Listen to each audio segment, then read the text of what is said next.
Hello beautiful souls and welcome back to my channel. Today's video is the zodiac sign prediction for the month of February of 2022. If you are new to these types of videos, I personally do Western astrology and I highly recommend looking at your sun, your moon, and your rising sign to get the most all-encompassing and accurate horoscope for you for the month of February. If you do not know what your sun, moon, or rising sign are, there are some online calculators where you can find that out. In order to know your rising sign, you will need to know your exact time of birth and your exact town, city, or place of birth. All of the timestamps will be linked down below so that you can click to your zodiac sign and skip right ahead to that portion of the video. And with that being said, let's go ahead and get right into today's zodiac sign predictions.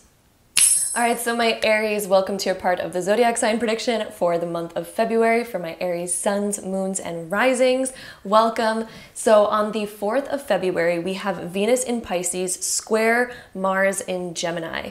This transit is kind of something that can cause a little bit more friction, and this is in your 12th and 3rd house. So there may be emotions that you're feeling with Venus being transiting your 12th house. There may be certain emotions that you're feeling that are really wanting to come up.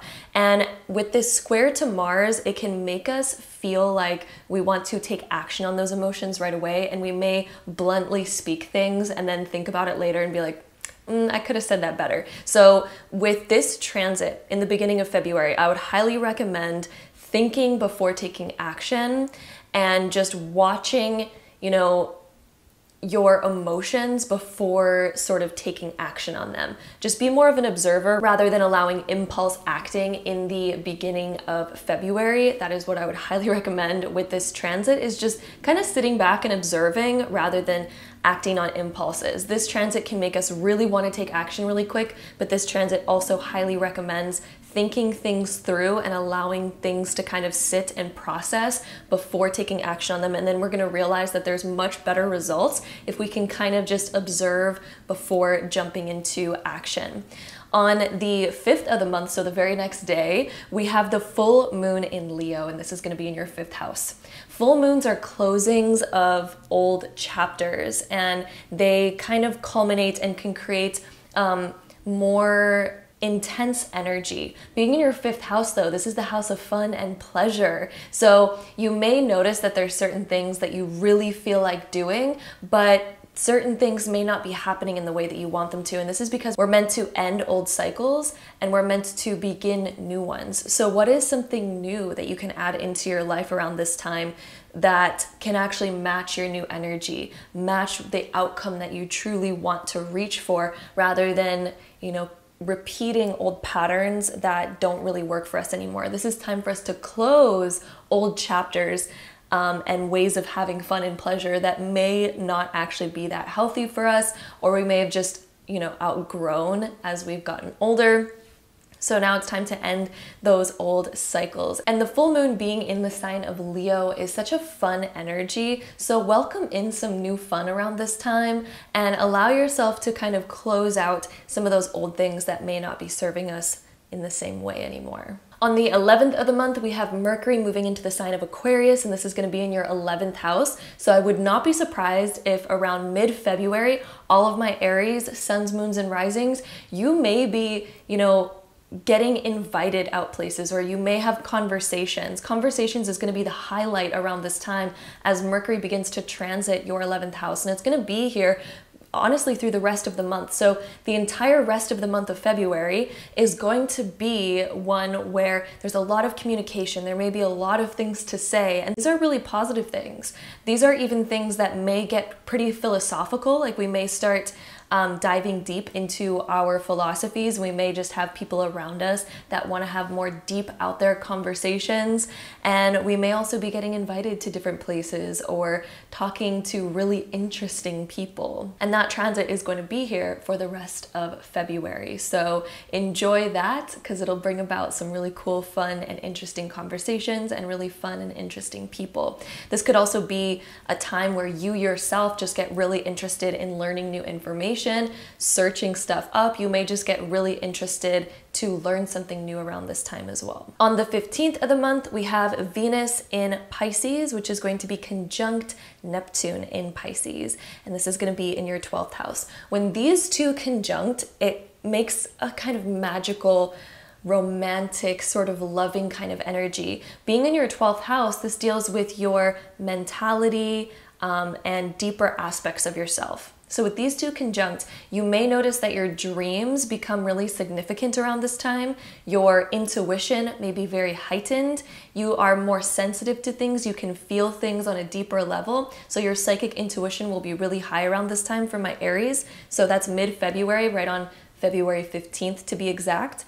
And this, I would highly recommend writing down your dreams if you can, because you'll notice that they actually have some sort of significance, or they may have some sort of metaphorical meaning around this time, because your intuition again is going to be quite heightened with both of these signs transiting the 12th house. This can also make us start to feel our dreams on a deeper level. So the things that you actually desire, not just like dreams that we have when we're asleep, but the dreams that you actually want to achieve, like your desires that you want to achieve. This can kind of highlight those desires and bring about a feeling of wanting to go after more, wanting to create more in your life. This is a very dreamy time of focusing on what is it that you desire and how can we make it happen. And then on the 16th of the month, we have the Sun in Aquarius conjunct Saturn in Aquarius, and that's going to be in your 11th house. Whenever Sun conjuncts Saturn, it creates a very productive time. Being in your 11th house, this could be a time of learning new things, connecting to important people, networking, finding the people that you need to connect to in order to move forward in your life. This could also be, buying books and reading, catching up on things that you really need to catch up on in order for, you to move forward and to create more in your life. This is just overall a really productive time with the Sun conjunct Saturn. Saturn is the planet of kind of discipline and more of, it can be restrictive, but with the Sun next to it, it lets go of the restrictiveness and more so focuses on let's discipline ourselves to do all the things that we need to do. And it's a really productive time where we may be learning new things and just enhancing ourselves through the practice of discipline and getting things done. So get ready for a very productive time. And being in your 11th house, you may also have a friend who's really encouraging you around this time.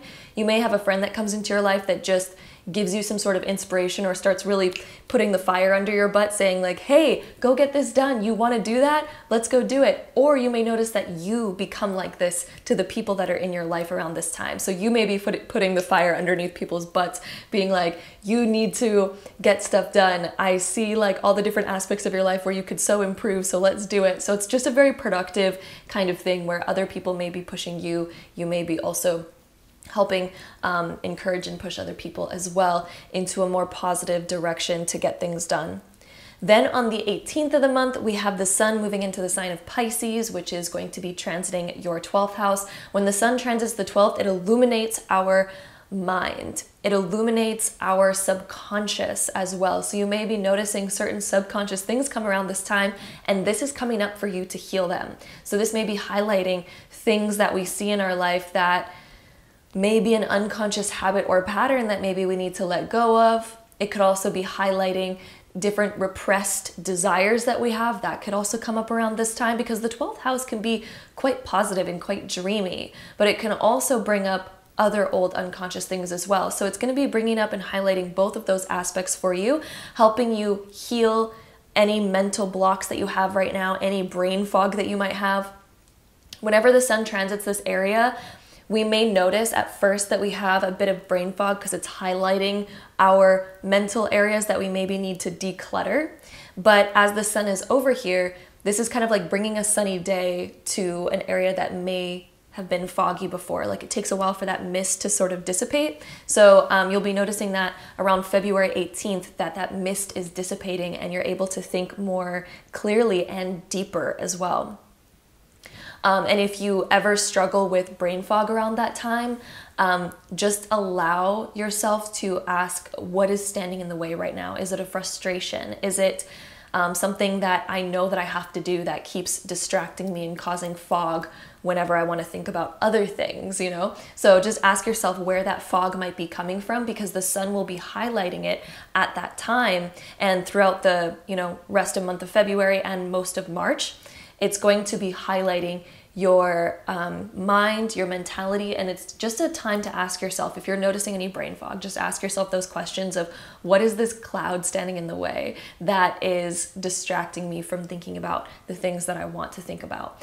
Am I too stressed? Is that why my memory is not working well? You know, those types of questions will be really helpful to clear any fog that you may have, because the sun is there to help you clear any of that old fog. Then on the 19th of the month, we have our new moon in Pisces, which is going to be also in your 12th house. So a lot of 12th house aspects around this time. And that's happening on the very next day after the sun moves into Pisces. Then we have our new moon in Pisces, and new moons are new beginnings. So there's going to be a new beginning for you mentally, where I really believe that you're going to be clearing a lot of clutter in your life, especially because we had Saturn conjunct, you know, Saturn on the way leading up to this. This is really helping you kind of clear out your life, clear out your mental mind, you know, of all the clutter that might be standing in the way. So it's going to be a very positive month for like a clean out, especially mentally, emotionally, and possibly also physically as well, because we had that Saturn transit. But the new moon is definitely a new cycle for you mentally that's opening up at the near the end of February on the 19th. And then on the 22nd of February, we have Mercury in Aquarius trine Mars and Gemini. The trines are so great, so positive, and this is talking about plans and action. Mercury is kind of like our mind, our plans, small little actions that we want to take, and then Mars is the big action planet of passion and drive and all of that. With this trine here, which is happening in your 11th and 3rd house, this is helping you actually take action on those things that, you know, we've been sort of planning or maybe thinking about or realizing throughout the month. Especially if you've been noticing that in the beginning of the month that it was kind of, the action may have had some friction along with it. At the end of the month, all of that friction is going to clear. It is going to go away. You're going to notice a nice opening where any plans that you have are going to move forward. And this may also be a very productive end to your month as well, because that transit's going to, you know, bring out that energy throughout the rest of February for you. And it's going to be very productive. You're going to notice that you may even be inspired to start scheduling things. You may notice that if things have been delayed through your month, they're going to start to really clear and become clear, solid plans. By the end of the month, things are getting figured out, and it is a beautiful trine to end off the month of February. And things are just going to be in a beautiful flow. So that is what we have there for my Aries suns, moons, and risings. And if you're curious about your Aries love life, suns, moons, and risings, we are going to take out the tarot cards. I also have an oracle deck that we're going to take out. So let's see my Aries love life for the month of February. Let's see, Aries love life. I'm feeling this card a lot. We have King of Wands. He is reversed. So a huge thing that Spirit wants you to know for your love life in the month of February, my Aries, is to not take action, the first action that you think of. This is about waiting patiently to see what the best action may be, and to also really focus on the other people in your life and to kind of think, what might they be going through right now? So instead of acting on impulses or allowing ourselves to assume anything, Spirit has some great advice right now of don't assume, just sit back, relax, maybe put yourself in the other person's shoes for a second, or have like a deep conversation first without letting the fire come out, right? So King of Wands being reversed, he can get kind of a bit more like amplified.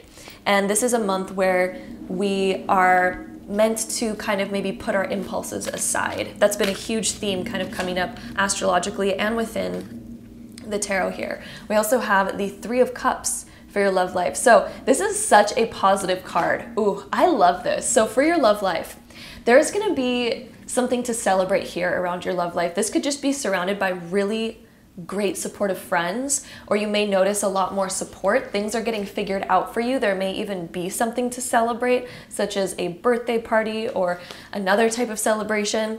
But this is a very positive time, and I think your love life, you're going to really start to feel and appreciate. There's a lot of appreciation that's going to come for you in the month of February for your love life, And then also, I feel like you're going to be receiving appreciation. You're going to receive and also give appreciation. You're going to feel appreciation for the people that are in your life. That's going to be a big thing that happens. And I'm hearing on the 13th of February, there's going to be tons of appreciation. And the 23rd of February is also a significant number for you, for your love life. So let's also go ahead and dive into our oracle cards to get some more info on your love life. I should have pulled these out sooner, but here we are. So my Aries love life for February, we have worth waiting for. If some of you are waiting for something to happen, or something that you're trying to manifest right now has been taking some time in your love life, Spirit is saying, do not worry. We hear exactly what it is that you want, and the outcome is worth waiting for. If there's been delays of something in your love life, don't get hurt over that, or don't get upset over that, because the thing that is coming is worth waiting for. And I'm hearing that there's other things that need to take place before the perfect outcome that you're looking for, because there's certain things that kind of need to happen in order to prepare us and to prepare the rest of our reality for the shift that you are trying to manifest, or for the thing that you're trying to manifest. So it's worth waiting for. So trust the process is a big piece of advice that I'm hearing from Spirit for your love life for the month of February. I feel like something really good is coming for you, and Spirit is like, it's worth waiting for. Just wait, because there's something amazing on the horizon for you. So just enjoy the time, enjoy the journey to that place. Imagine, Spirit, I don't want to make this like too long than it has to be, but Spirit wants me to give an example right now of, imagine turning on a movie, and the movie's all about like the happy ending, and it's already happened, and there's no build up to that, and the happy ending's just already there, and we're just watching this movie of like the happiest couple just like sitting there and like, you know, having fun. That movie would be good, but at the same time it wouldn't be as exciting or intense or emotional or as intriguing as a movie where maybe there's a character that's like alone at first, and we find their journey to love, right? And then all of a sudden they receive that, and it's like this amazing feeling, this like, yes, and it gives us that nice release and satisfaction for that journey that we watched. Spirit wants you to think about your life as a movie like that. You are kind of at that part where maybe you're waiting for something to happen right now, or maybe you're kind of, you know, you have an image in your mind of what you want to achieve or get to in your love life, and Spirit's like, it's worth waiting for. You're on that beautiful storyline right now, and just wait, because that journey is so beautiful to watch. That journey is so beautiful to experience. So enjoy the journey, learn the lessons along the way, and your aftermath is going to be worth it, worth waiting for, okay? So enjoy it, my beautiful Aries, and that is what we have for you. Be sure to check out your other sun, moon, and rising signs if you have not already, in order to get the most all-encompassing and accurate horoscope for you for the month of February. I'm sending you so much love, and I'll see you in my next video. Bye. Hello, my beautiful Tauruses, suns, moons, and risings. Welcome to your part of the zodiac sign prediction for February of 2023. So we start off this month on February 4th, we have Venus square Mars. Venus is in the sign of Pisces, which is in your 11th house, and Mars is in the sign of Gemini, which is in your 2nd house. These two planets can kind of create a little bit of a friction when they are squaring each other, because it's like our emotions are almost kind of squaring an action that we want to take. And being in your 11th and 2nd house, there may be some sort of plan or vision that you emotionally really desire to get to, but we may feel as if we have friction within our resources or within our material world in order to make that vision come to life.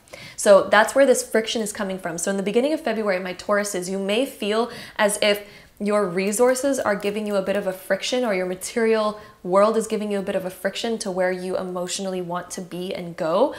This could also deal with communication as well, because the 11th house can deal with our minds and our communication and the people that are around us. So we may feel as if maybe what we desire versus other people in our life may be at a slightly emotional friction, although I will say there's beauty within this transit as well. So if you take time, instead of acting right away, and you focus on more of the bigger ideas, the bigger plan, and you think, okay, how can I just take the first step towards this? It doesn't need to be the end-all be-all type of leap forward. It just needs to be a step forward in general. So, you know, if we're starting a business, for example, we can't expect one business to be an overnight success. That's not really very realistic, right? But we can ask ourselves, okay, today, how can I take a step forward to this dream, to this desire, to this emotional place that I want to be and to manifest? How can I take a step forward, regardless if I lack some of the resources that I think I may need? So instead of feeling like we lack resources, or instead of feeling like we lack something, just say or think to yourself, how can I just be resourceful with what is there? How can I utilize what is there to achieve what I want to achieve? Because we can take steps forward regardless. And this is more about taking those smaller steps forward rather than trying to take a huge, gigantic leap forward. So you can get there, and you're going to get there, but it just requires a bit more of a practical plan and focusing on the outcome that you want to reach, but maybe taking it in smaller chunks in order to get there and to make it realistic for you, because you can do it. You can have everything that you desire. You can, and you will, but it's about planning this out correctly. Then the very next day, on February 5th, we have our full moon in Leo, which is happening in your 4th house. This is closing out a chapter for you within your home life in some way, shape, or form. Our 4th house deals with our family or our home life. The full moon closes out old chapters. And being in the sign of Leo, this is bringing in sort of a spotlight to something that sort of needs to maybe close out or end. So this could be an ending to a certain pattern or cycle, or something that was, you know, not really serving us anymore. The full moon is going to help us close out that chapter in the beginning of February. Then on the 11th of the month, we have Mercury moving into the sign of Aquarius. This is moving into your 10th house. This is where a lot of ideas and movement will come about within your career or within your bigger goals. And Mercury is the planet of planning.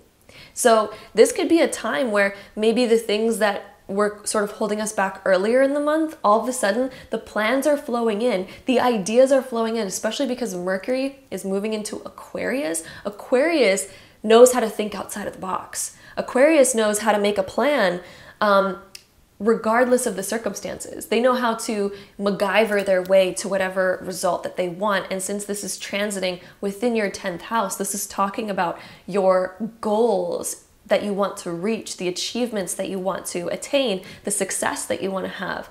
And this could also be a focus within your career. So you may be noticing that a lot more is happening within your career. There could be some unexpected shifts here, unexpected ideas, plans coming up that help us move forward in this area, that help us achieve bigger. So this could definitely be also us kind of scheduling and finding new routines that work for us, that are going to help us achieve the vision that we really want to go to. So you may be noticing that around mid-February and throughout the rest of February, because Mercury is going to be transiting this area through the month of February.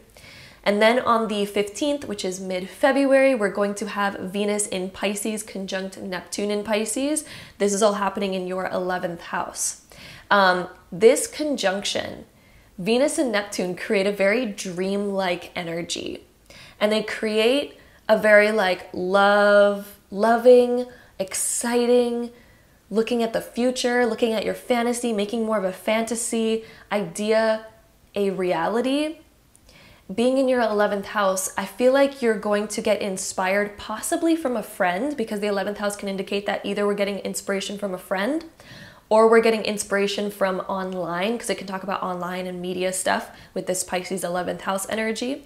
This could also be talking about something that we're maybe reading, researching, or learning about is going to give us an inspiration of like something that really excites us, something that maybe makes us feel like, ooh, I want to dive more into that. That's really interesting and intriguing, and it's mystical, it's mysterious, and we feel like diving into it a little bit more. So mid-February, that transit's going to happen, and you may be feeling it as early as the 10th of February, all the way until the 20th of February. We may be feeling this sort of dream-like new fantasy ideas, new realizations that are really exciting and spark us up.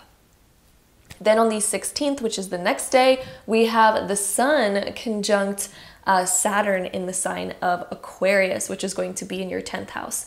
When these two planets, the Sun and Saturn, when they conjunct, it can create a very productive energy because we're highlighting things that we need to get done, which is the Saturn energy. The Sun highlights things.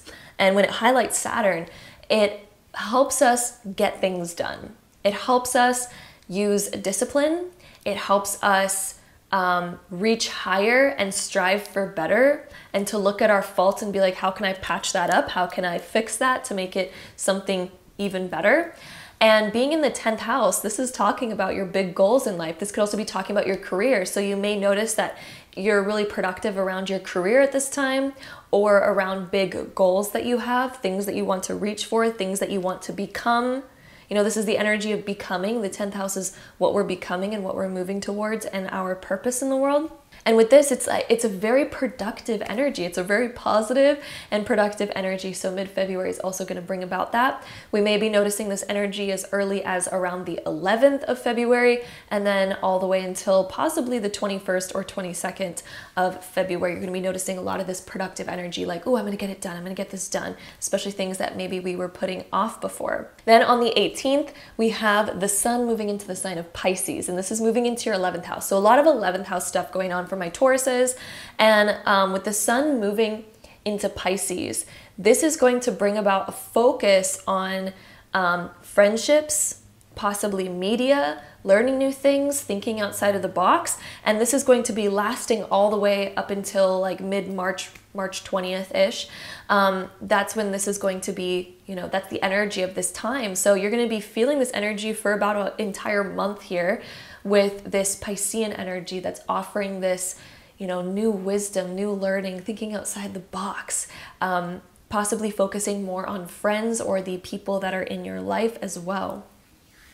Then on the 19th, we have our new moon in Pisces. So another 11th house transit, and this is happening on the very next day, right after the Sun moves into Pisces as well. Then we have our new moon, and the new moons are like a new beginning. They create a new cycle, a new chapter for us. And this new chapter is happening in your 11th house. So there could be a new friend coming into your life, or there may be a new way that you want to approach your friendships. There could be just a new cycle opening. You may notice that you get closer with certain people in your life, and there's other people that you may be getting farther away from. You may also be learning new things from your friends, connecting to them in different ways. And this is going to be affecting sort of the rest of the month of February for you. This sort of new moon, the new moon's energy can last for quite some time. And I feel like this particular new moon is going to last until the end of February. So about 10 whole days, we're going to be feeling the energy of this new moon, which is going to be highlighting particularly your friendships, your higher learning as well. And again, thinking outside of the box. So there could be a lot of new ideas coming to you around this time. Then on the 22nd, we have our last kind of major transit for the month, which is going to be Mercury trine Mars. Mercury is in Aquarius, Mars is in Gemini, and this is a trine between your 10th and 2nd house. Mercury is the planet of plans, and Mars is the planet of action, and trines are a very positive aspect. So these two planets with this positive aspect towards each other, you are getting stuff done.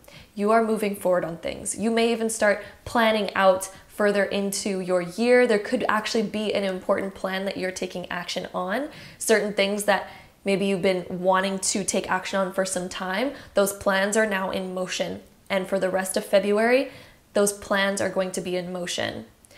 There's a new cycle beginning for you, and with this beautiful trine that we're having on the 22nd, this is really, really putting energy like in motion. It's putting energy in motion for you. And in your 10th and 2nd, this is really helping you take action towards bigger ideas, bigger desires that you've had. And again, you maybe also be planning something significant around this time, or taking action on a significant plan that we've been maybe anticipating or desiring for quite some time.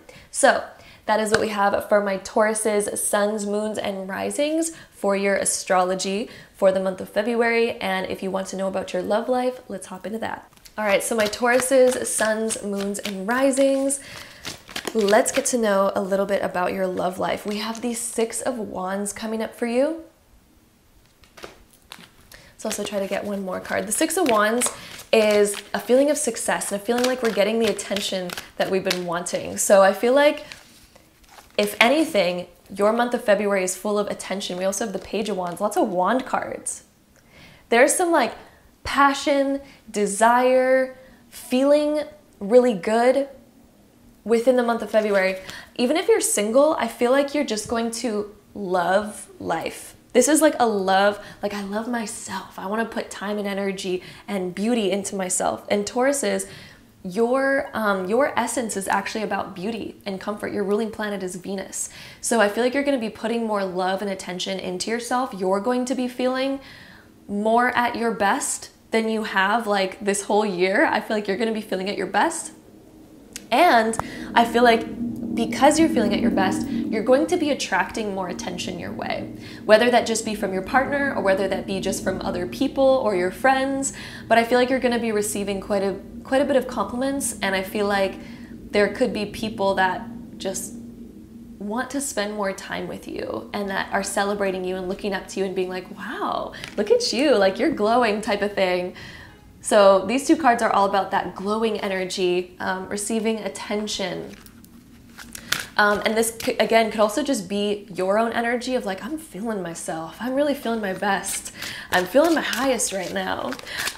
This could also be about receiving appreciation as well. So people may be acknowledging changes that you've been making, acknowledging effort that you've been making and effort that you've been putting maybe towards yourself. And let's see what else we get from my Tauruses for love life. Ooh, these two cards want to come out. Let's see. We have love yourself first. I really feel like this is a month where you're going to be raising your own self-esteem, putting time and energy and effort into yourself. I feel like you're bettering yourself this month. There's some sort of inspiration that's coming up for my Tauruses about putting love into yourself.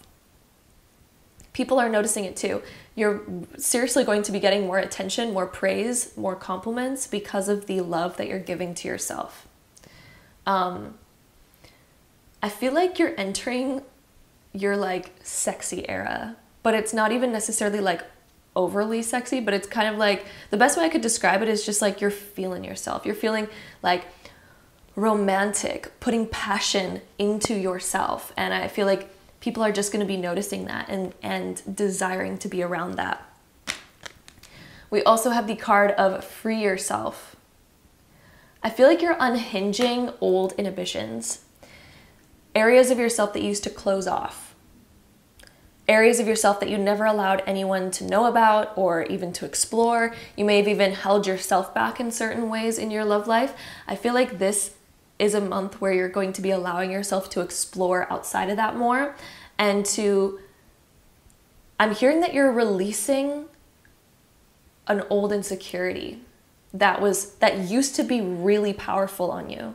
You're releasing an insecurity that used to be very powerful. It used to actually hold you back a lot in love. The month of February, the love that you're giving to yourself is healing this old insecurity, and this old insecurity is being set free. As in, it's no longer caged within you. You're no longer holding it within you. You are releasing an insecurity, and it's going to free you in such a beautiful way. And I feel like that's also contributing to what we were talking about with this. They're kind of just going hand in hand. Like the more love that you're giving yourself, the more that you're freeing yourself, the more that people are like, wow, you're glowing. Like, look at you. There's a whole new you that's like coming out and shining that people haven't even seen before. People didn't even realize that those aspects of you that were hiding within. So this is going to be a really fun time. Like, I'm actually so excited. I've never had this particular message come up in a reading before, and I love this. I love this for my Tauruses. Yeah, just the effort you're putting into yourself is so amazing. If you've been thinking about, you know, putting more time and effort into yourself to like dress really nicely or do your hair nicely or, you know, work out or eat out, whatever it is that you've been kind of maybe thinking about doing for yourself, I see you doing that in February, and I see it really paying off to the point where you're like, I'm really liking the results of this. I think I'm going to continue. Like, this is pretty nice. And again, it's going to be very healing for you because it's healing that insecurity that used to be caged up for a long time, and it's going to allow that to release.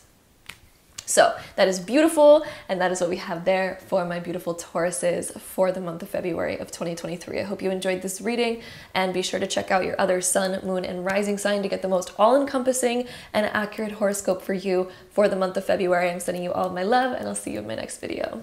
Bye! Hello, my beautiful Geminis, and welcome to your zodiac sign prediction for the month of February of 2023. So on the 4th of February, we have our first kind of major transits of the month, and we have Venus square Mars. Venus is in Pisces, Mars is in Gemini, and this is going to be within your 10th and 1st house. The square between Venus and Mars can kind of create this sort of tension and sometimes a little bit of frustration. Venus is the planet of love, beauty, and money, and it kind of affects more of our emotional world, whereas Mars affects more of our action and the power and that drive kind of energy. And the fact that this is within your 10th and 1st house, there is something that you emotionally really want to strive towards with Venus transiting your 10th.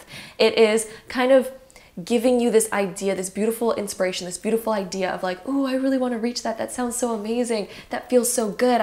I feel like I want to move towards that. I feel like I want to achieve that.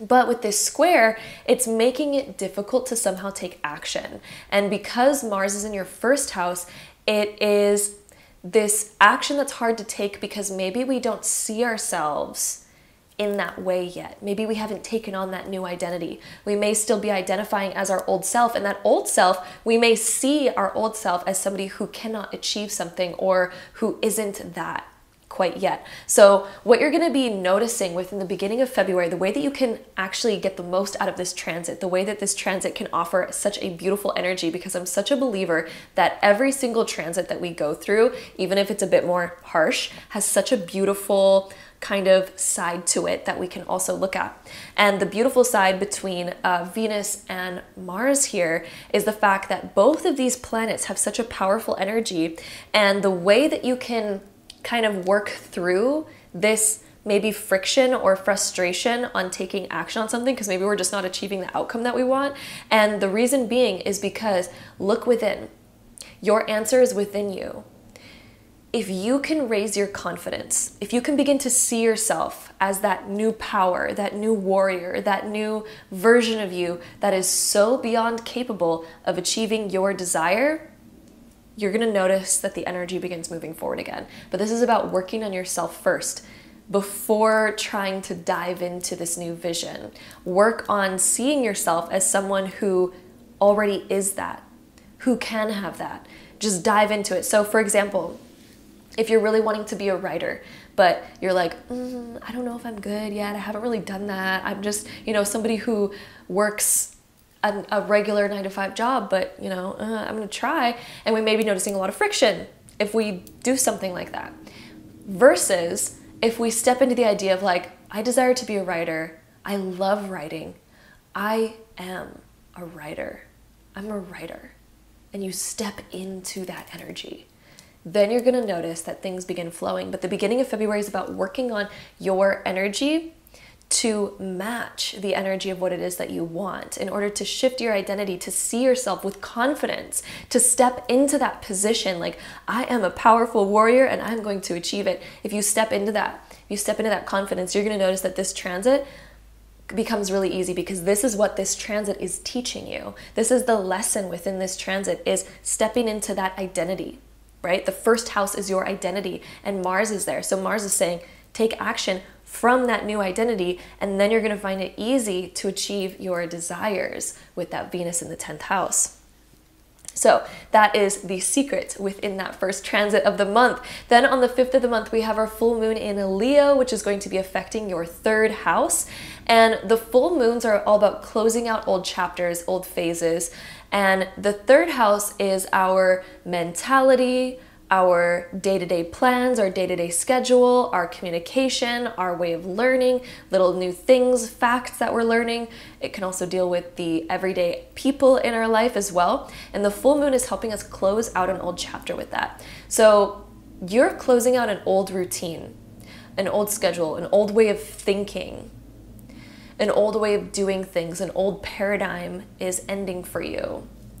And I feel like you are ending patterns when it comes to finishing up little tasks that need to get done. I feel like maybe we've been putting them off a little bit, and the full moon is helping you highlight those small little tasks and helping us realize that if we just got them done sooner, they wouldn't be piling up and being on the back of our mind. So this is about closing out that old pattern or that old habit that was once sort of keeping us stuck there. This can also be closing out old habits just within your everyday life that may just be not serving you anymore. Habits of getting distracted is a huge thing with the 3rd house as well, because this could be about scrolling on your phone. The 3rd house can deal with small technology and smaller things within the media. So this could be about aimlessly scrolling on the social media, or randomly Googling new facts, because that's a very Gemini thing. Whenever you think about something, it's like, oh, I want to know about that right now. And then we're like getting distracted really easily. So this is also closing out a chapter of getting distracted.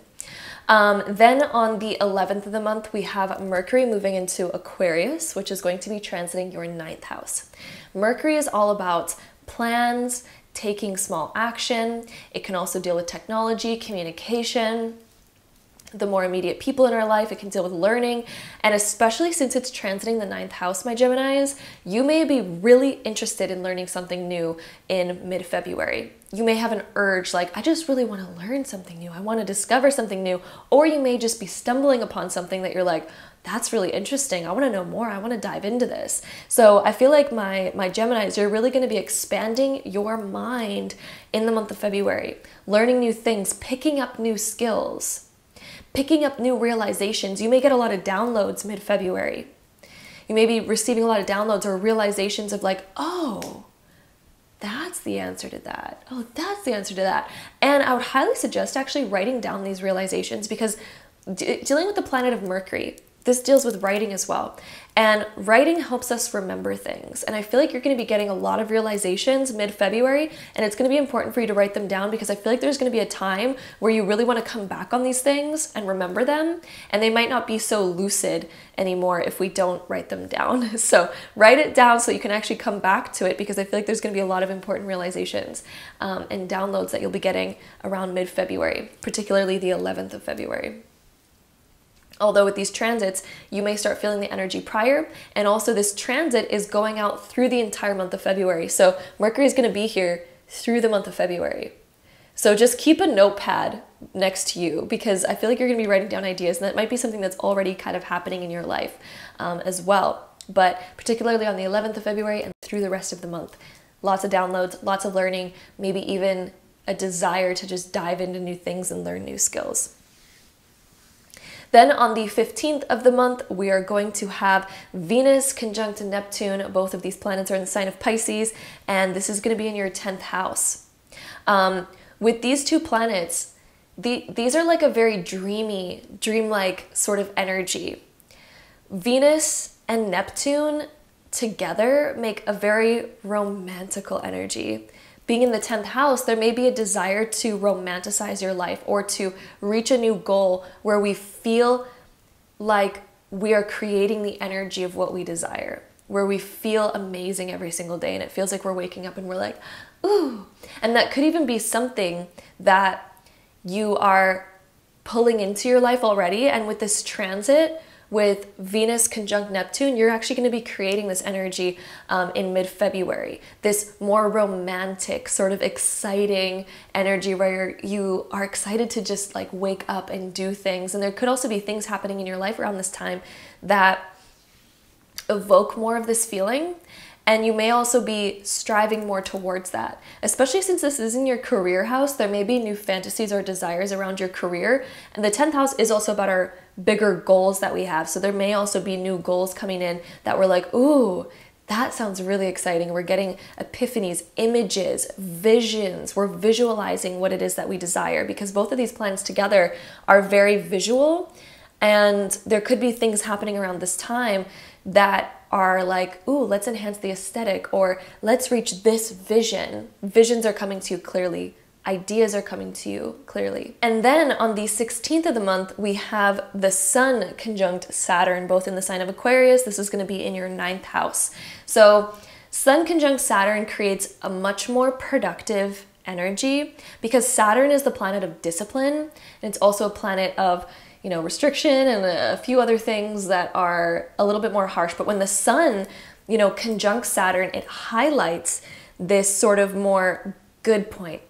It's like shining the spotlight on Saturn and saying, Saturn, it's time to shine. And Saturn, when it shines, brings about a very productive energy for us. And being in your 9th house, I really feel like Gemini is like you're learning something new in the month of February. With Mercury moving here, with Saturn being here, and then the Sun coming up to it, this is very much like a learning period for you. I would not be surprised if you take a class or take a course, or you buy a book because you're really interested in learning something, or you get interested in watching videos online in order to learn something. Whatever the case may be, you are learning something new. And there's like a discipline here of like, oh, I'm like dedicating myself to something. I'm diving into this, you know? So that is going to be happening mid-February, that transit. And I really feel like it's a month of expanding yourself. This could also be about, there could have been a philosophy that you're really wanting to incorporate into your life. So you may have learned a new type of philosophy or a new sort of information that you really want to stick to, but maybe we've been having a hard time sticking to those promises or sticking to those disciplines. When Sun conjuncts Saturn mid-February, on February 16th, this is the date where I feel like a lot of those dedications that you've been wanting to dedicate to, a lot of those new ideas and a lot of that new information that you've been wanting to actually start acting on, that's going to be where that takes place. That's going to be a transit where it's like, oh, let me really do it, because I realize that there's so much more benefit within that. And you're going to realize that it helps you expand so much, and it helps you reach so much deeper. And this is going to be a time where you're starting to really see the results and the payoff of those disciplines. And this transit's going to help you see that. So that's what we have on the 16th. Then on the 18th, we have the Sun moving into the sign of Pisces. This is going to be where the Sun begins transiting your 10th house. So tons of 10th house energy for my Geminis in February. And 10th house is, again, your career or those more farther goals that we're really willing to reach and achieve. It's the house of achievements, of success, career, and things like that. With the Sun transiting this area, this is just going to really highlight this part for you. So I feel like my Geminis, you're really thinking about the future in this and within this month, especially in mid-February and towards the end of February.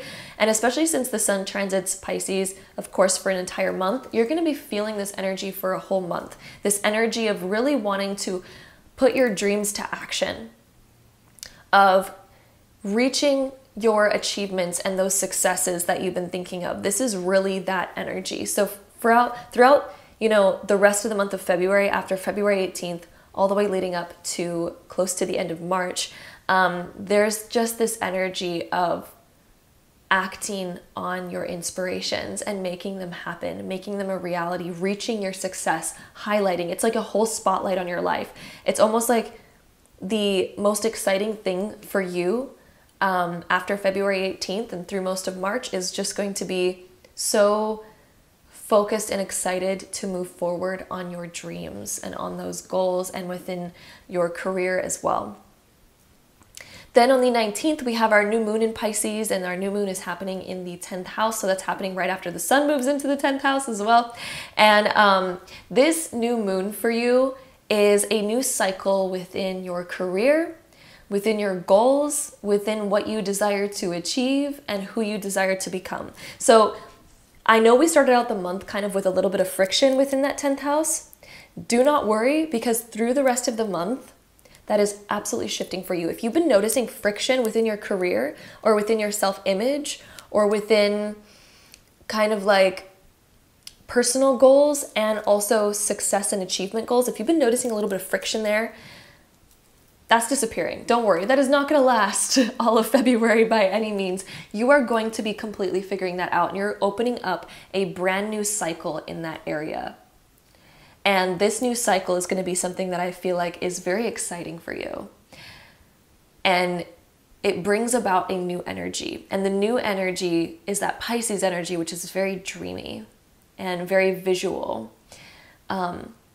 It's also very intuitive as well, and it can feel the energy of what it wants to reach. And because of that, it's very good at visualizing it and creating it. And then on the 22nd of February, we have Mercury trine Mars. Mercury is in the sign of Aquarius, Mars is in the sign of Gemini, and this is between your 9th and 1st house. So Mercury is like the planet of plans and planning things. And then Mars is the planet of action. The fact that these two are trining each other ends off our month in such a beautiful energy. This transit is actually the last sort of more major transit that we have through the rest of the month, and this is leaving off your month in such a beautiful way. This is kind of like plans and action working in harmony together and creating a very strong plan and action. This is, again, between your 9th and 1st house. So there is a new kind of vision that you're going to have for yourself. A new standard that I feel like you have for yourself. And the 9th house is information that we learn, information that we may also be excited to teach or to share to others. This could also be new philosophies that we have. So you may be learning tons of new information earlier on in the month. And then for the rest of the month, we have this beautiful sort of transit that's bringing about this beautiful energy of putting our ideas into action. You're going to kind of become a new version of yourself. I feel like you're incorporating new habits that are really serving you, that you've been wanting to incorporate for some time. But again, you're realizing the benefit of them in mid-February. And then with this beautiful Mercury and Mars transit that we have to end us off, this trine, this is really setting the stage for you. This is allowing a very strong energy, a strong force to move you forward on those plans at the end of the month. And it's going to be a beautiful energy to take you through the rest of the month. It's like you're being swept off your feet. Like, okay, energy, it's working and it's working for me. And it's like you who's creating this energy as well, of course. But it's a beautiful, productive, moving forward kind of energy where it's like, yes, I'm set free. I've figured it out. And now things are moving forward. So that is what we have for my Geminis, suns, moons, and risings for the astrology for the month of February. If you want to know about your love life for the month of February, then just stick around and we will dive into your love life. Let's see. Okay, 2 cards coming out right away. Queen of Wands and the 3 of Pentacles. Your love life. I feel like these 2 cards are also talking about your productivity within the month of February. And I feel like Spirit's almost joking right now.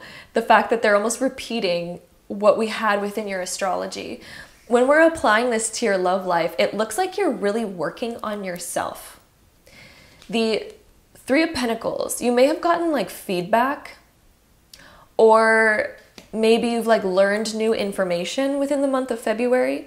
You know, it could be your partner telling you something. It could be you just having a realization, new wisdom that you're learning, maybe through observing other people, or, you know, Geminis are just observant in general.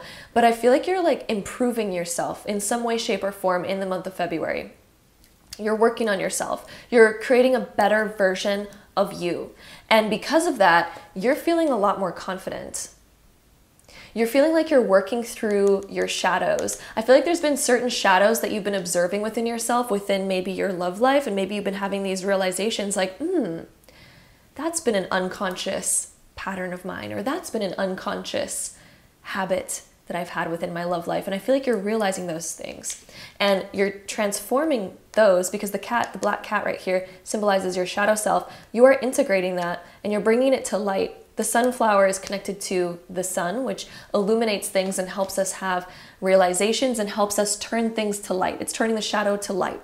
So you're bringing awareness over more of these kind of maybe shadows or unconscious sort of patterns or habits that we may have had in our love life, and you're healing those.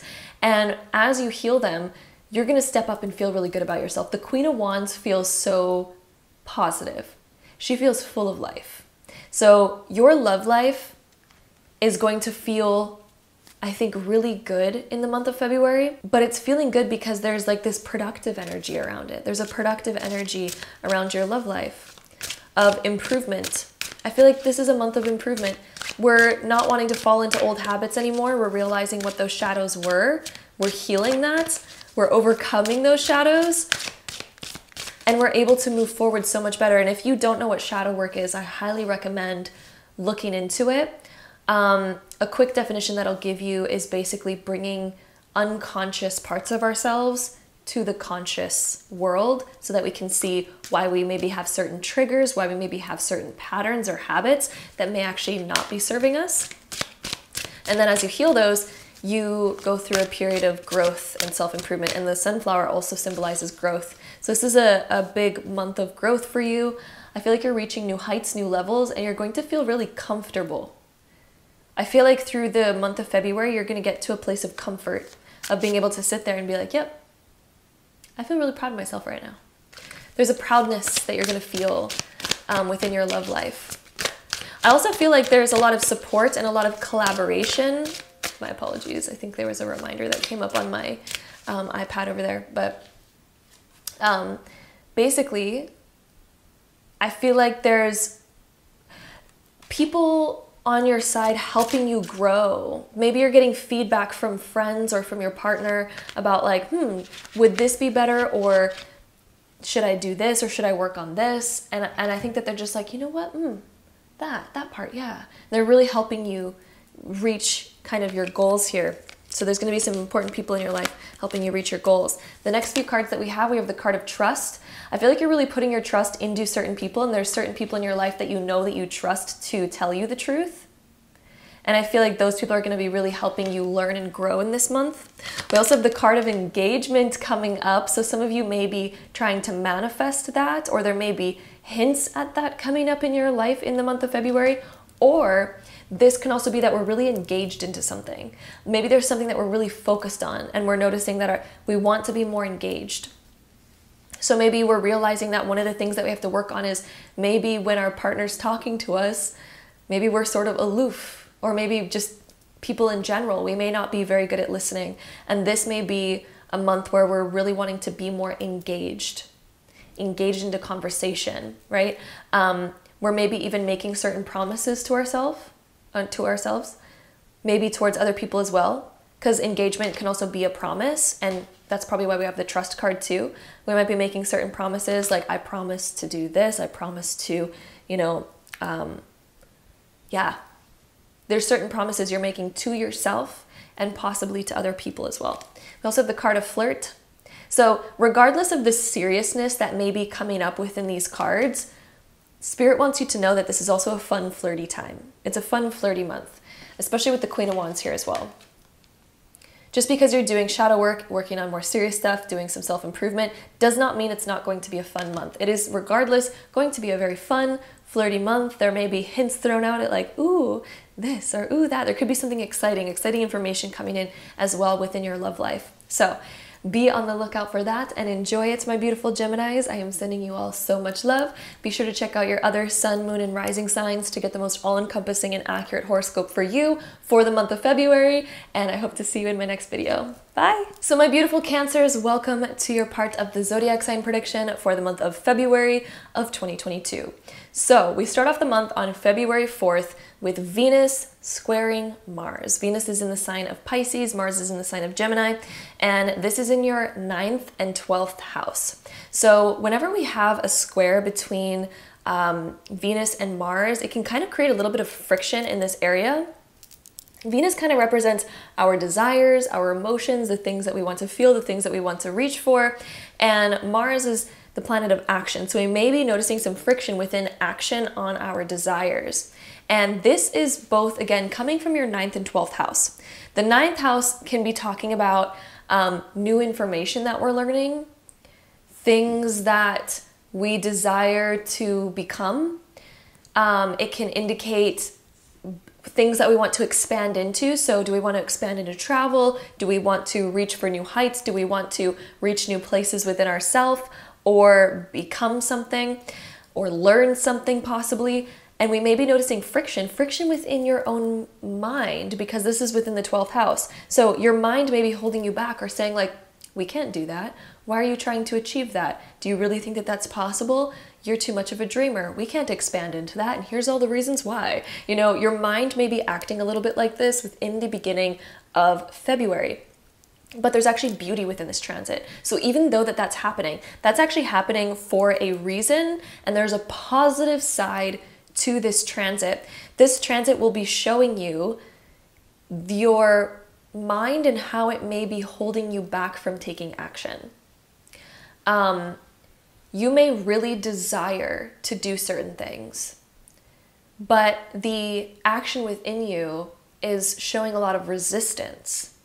This is pointing out what we may need to work on within ourselves. There may be belief systems that we need to work on in order to free ourselves, because the 9th house is the house of freedom. That is the house of freedom, travel, philosophy, expansion, learning, expanding yourself into all new areas. There's a desire for that. Venus is transiting this area. Venus is like, ooh, look at all these things I could expand into. Look at all these things I could try. Look at all the fun within these new ideas, within these new things that I could dive into.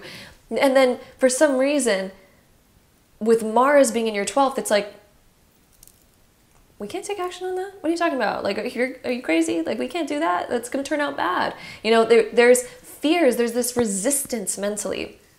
And this shows us those limiting beliefs. So again, if we work through this, the positive about this, and I'm going to give you the secret to getting over this friction. This friction is beautiful because it's showing us where we need to work on ourselves mentally, where we need to allow more expansion. It's showing you where you hold yourself back mentally. And let me tell you a secret. Anytime that we hold ourselves back mentally, we hold ourselves back physically. Everything begins within the mind. So if the mind is restricted, we restrict our action, we restrict our reality, we restrict our possibilities. Everything begins within the mind. So with this transit, the amazing thing that you can take out of this is focusing on, what are those fears of mine? Why don't I believe that's possible for me? And I'm going to give you another secret right now, is anything is possible for you. There has been countless stories of people who have overcome the craziest of adversities. And if we're willing to face our fears, if we are willing to break down old belief systems, if we are willing to allow ourselves to explore what we desire, we will find our path. So I feel like all of my cancers, the most amazing thing that you could learn for yourself is to expand beyond. And it's not just cancers. I mean, all of us go through this time. So I don't want to like throw this on you like this is the only thing that you're experiencing. All of us go through this. All of us have limiting beliefs, but it, particularly for you in the beginning of February, it is going to be looking at those and overcoming them, overcoming certain fears that may be holding you back from what you truly desire. Okay, so that is going to be the beginning of the month, and it's going to be a beautiful transit because it's going to be wildly healing. And we're going to talk more about that throughout the rest of the month, because there's some more transits that are going to happen through the rest of the month that'll help you work through this in a beautiful way. So let's move forward. On the 5th of the month, we have our full moon in Leo, which is going to be in your 2nd house. The full moons close out old chapters. Being in your 2nd house, this is closing out an old chapter for you materially, financially, possibly within your career, and possibly within your diet, possibly within your comfortabilities and just your material world in general. The full moon is closing out a chapter here. So we may be focusing on our spending habits and thinking like, how can I change this in order to work for me a little bit better? Am I being too restrictive, or am I being not restrictive enough over my finances? I think that there's going to be some shifts and changes here for you financially. This could also indicate that something new is coming for you within your career that's going to unlock new financial possibilities for you. And that's probably why we have this sort of full moon that's ending an old chapter for us. So again, we may be noticing certain certain things that we have to change. So are we being too restrictive on our finances, or do we need to create a little bit more restriction because maybe we're being a little bit too free with that area? So in order to create more balance, the full moon is coming through to help us create more balance there. I think a lot of my Cancers, you're really desiring to save for something. This full moon is going to help you get rid of certain things in your life to help you save for something. I feel like there's something that you're really desiring to save for, and this transit's really helping you realize what you need to change and what you need to do in order to make that happen. Then on the 11th of the month, we have Mercury moving into the sign of Aquarius. This is going to be transiting your 8th house. The 8th house is the house of endings and beginnings. It's also the house of inheritances, money, shared assets. Mercury moving over here. This is where we're beginning to plan more in this area. So what are things that we need to shed? What are things we need to let go of? How do we open our wings more? How do we allow more freedom? How do we heal things that have been maybe holding us back? Mercury also being here, there could be certain plans happening around shared assets. So if you live with somebody, if you live with your partner or other things like that, there could be new plans or new conversations around shared assets and beginning to more equally spread things out and to be able to share things on a more equal basis. So there could be conversations around that, particularly pertaining to money or just shared material things in general. Then on the 15th of the month, we have Venus conjunct Neptune. I love Venus conjunct Neptune. It's a beautiful transit. Both of them are in the sign of Pisces, and this is going to be affecting your 9th house of expansion. So around mid-February, there's going to be a lot more dreamy energy about how you can expand. And I think you're going to start thinking more about the possibilities of what your life could be like if we expanded into more. Some of you may also be dreaming about traveling, because the 9th house can also deal with travel. Some of you may be dreaming about how you want to expand in love, how you want to expand in your life in general. And with these two conjunct, this is really helping you visualize, really help you imagine and see the possibilities that are around you. So just as before, when we were kind of restricting our possibilities earlier on in the month, this is going to be one of the first transits that happen within the month that help you start to break out of that old friction that we had in the beginning of the month. So that friction that we were feeling, the kind of like, do I allow myself to dream that far? This is going to be mid-February. This transit is going to allow you to visualize and dream without restriction. You're going to start visualizing and dreaming and kind of playing around with ideas and being like, that actually sounds kind of fun. You know, maybe I could do that. Maybe it's not so scary to go after that. How could I do that? You know, it's that sort of energy. It's allowing you to dream.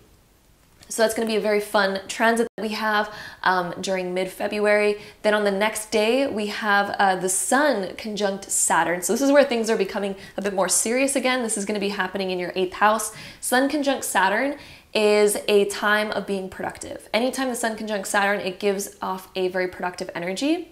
Particularly for you, my Cancers, because this is happening in the sign of Aquarius, this will be affecting your 8th house of endings and beginnings and shared assets. So I feel like you are really stepping up the responsibility game when it comes to people that you need to take care of, things in your life that you need to take care of, responsibilities that you have.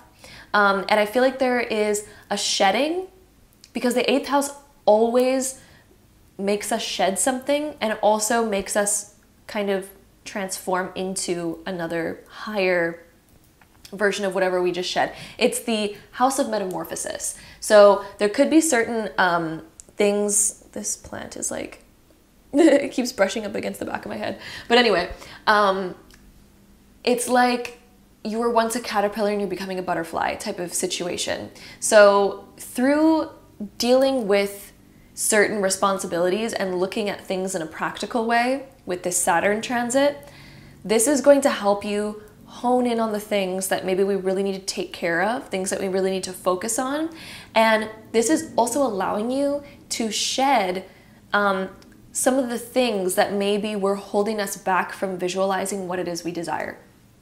So all of a sudden we got to visualize it, and then now it's beautiful that this Saturn transit happens right after this visualization transit that we had between Venus and Neptune. This is going to be a time where now we're like, ooh, let me look at the serious ways of how I could actually do this. Let me look at that. Let me think for a second about all the more concrete things in my life, and let me start to realize and see how I could transform those, or how I could allow them to transform. This is going to be a time where I think you're going to really start to allow those things in your life, those areas of your life, to begin to transform. And I think you're going to start playing around with new ideas a little bit more. That's going to allow you to open up in a really beautiful way. And then on the 18th of the month, we have the sun moving into the sign of Pisces, which is going to be in your 9th house. So the sun will begin transiting your 9th house. This is going to allow you to highlight that expansion. So this is another one of those transits that's helping you highlight the idea of expansion. And the sun stays in the sign of Pisces for an entire month. So as the sun is transiting this area, this is really highlighting, what do you really want in life?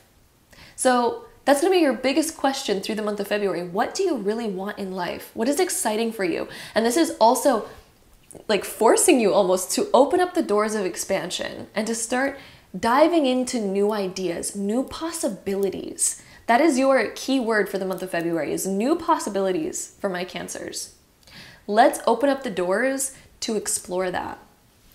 Okay, that's going to be happening over an entire month for you.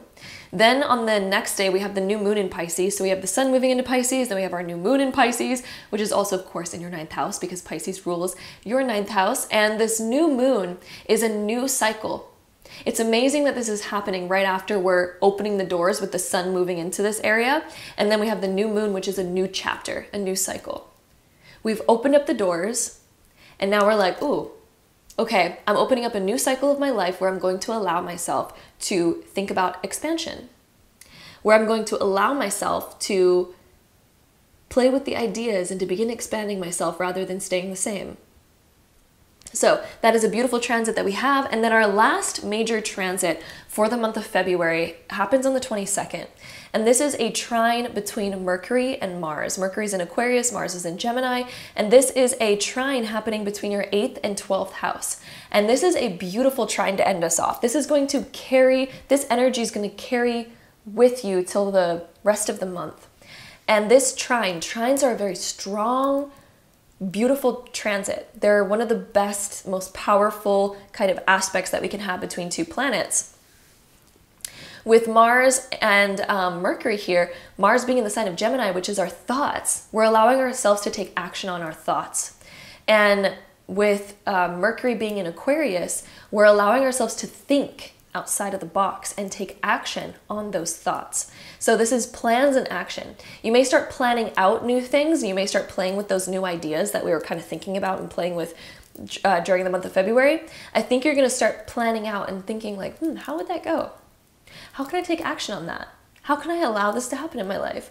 That's going to be the energy that takes you through the rest of the month of February, is opening up the door to way more possibilities. Being in your 8th and 12th house, you are shedding the old skin and you are completely breaking out of those old ideas. Now, Mars gets to be free in the 12th house. Mars gets to actually take action without limitation, gets to think outside the box, especially being trined to Mercury being in your 8th house. So it's a beautiful way to end off our month of February. So that is what we have for my beautiful Cancers, suns, moons, and risings. If you are curious about your love life, then let's go dive into your love life for the month of February. All right, so my Cancers, suns, moons, and risings, love life, we have, the 10 of Swords coming up. Sorry, that was really bright. The 10 of Swords, your love life. I don't want you to look at that card and think a bad thing. I just want to make that clear. But your love life, where have you been maybe either hurt within your love life before, or not voicing your true thoughts, and they've maybe been eating away at you? I feel like you've had certain triggers in your love life lately, my Cancers. Certain triggers. These could be old triggers from way in the past that we are not even consciously aware of. Things that we've been hurt by, past relationships even that aren't even relevant anymore. There could be certain ways that we've been hurt that we've kind of repressed that may be getting triggered through our love life.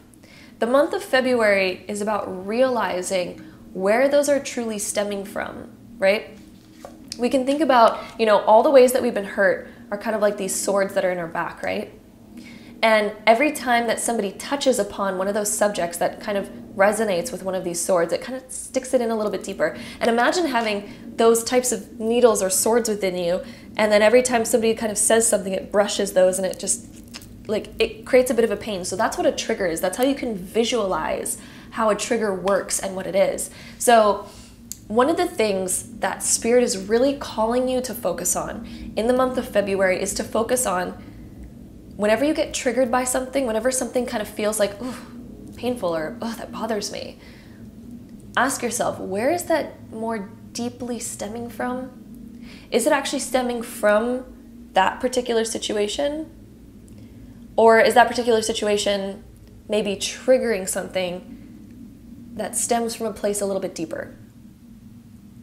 So it's about looking at that, allowing us to no longer repress what that truly is, to allow that to come up. And if you want to know a process for going into this, because I know sometimes we can feel a little bit lost when going through something like that, what you can do is, if you notice a trigger happening, instead of reacting in the same way that you always have, sit back for a second, maybe take some time to yourself whenever you can, and then sit with that emotion again and ask yourself in silence, by yourself, why is this bothering me? What about this bothers me? Is it triggering my sense of security? Is it bothering my sense of worthiness? Is it bothering my fears of maybe rejection or failure? Or what is it really stemming from? And you can find this when you sit with yourself more, when you're alone. And when we can find this, that's when we can begin to heal it, because we realize, okay, what is it that I actually need? It might not be the actual situation that's bothering me.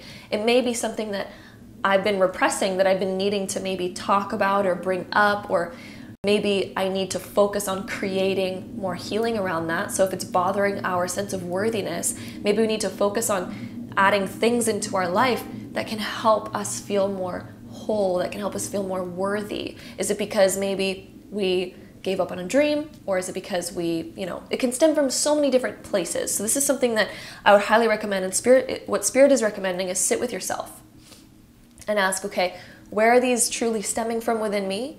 And how can I heal that so that it no longer is a trigger to me? And this is also maybe a part of how you limit yourself. We all have our own limitations, right?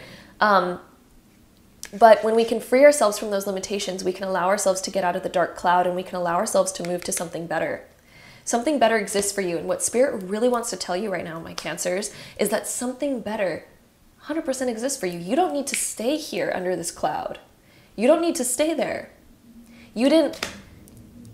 Sure, you may have gotten yourself there. You're there right now. And certain circumstances may have led you to being there right now, but you don't need to stay there. There's a way out of that. And this is about healing those inner parts of ourselves, and then you're going to realize that there's liberation and healing. Then those wounds can heal, they can close up, and then we no longer have that sword within us.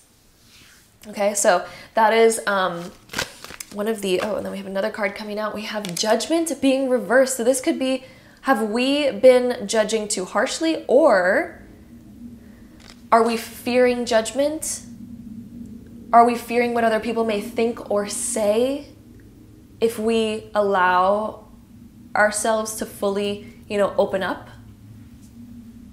There's a fear that I feel like is needing to be faced in the month of February, and it is going to liberate you. I don't want you to listen to this reading thinking like, oh, that sounds like a lot to go through. Like, no, this is something that's healing on the deepest level. This is something not to fear, but to be excited to heal. To be so excited to heal, because the healing that you get after this by the way is the 10 of Swords. Whenever you have a 10 coming up, it indicates the end of that cycle. 10s, there's nothing after the 10s. That's when we get into the court cards. So the 10s mean the ending. You are ending this when you had this all stuck within you. That's the end to that. And it's going to come through facing your fears. no longer feeling judgment, no longer fearing what other people may think or say. Opening up with love as well.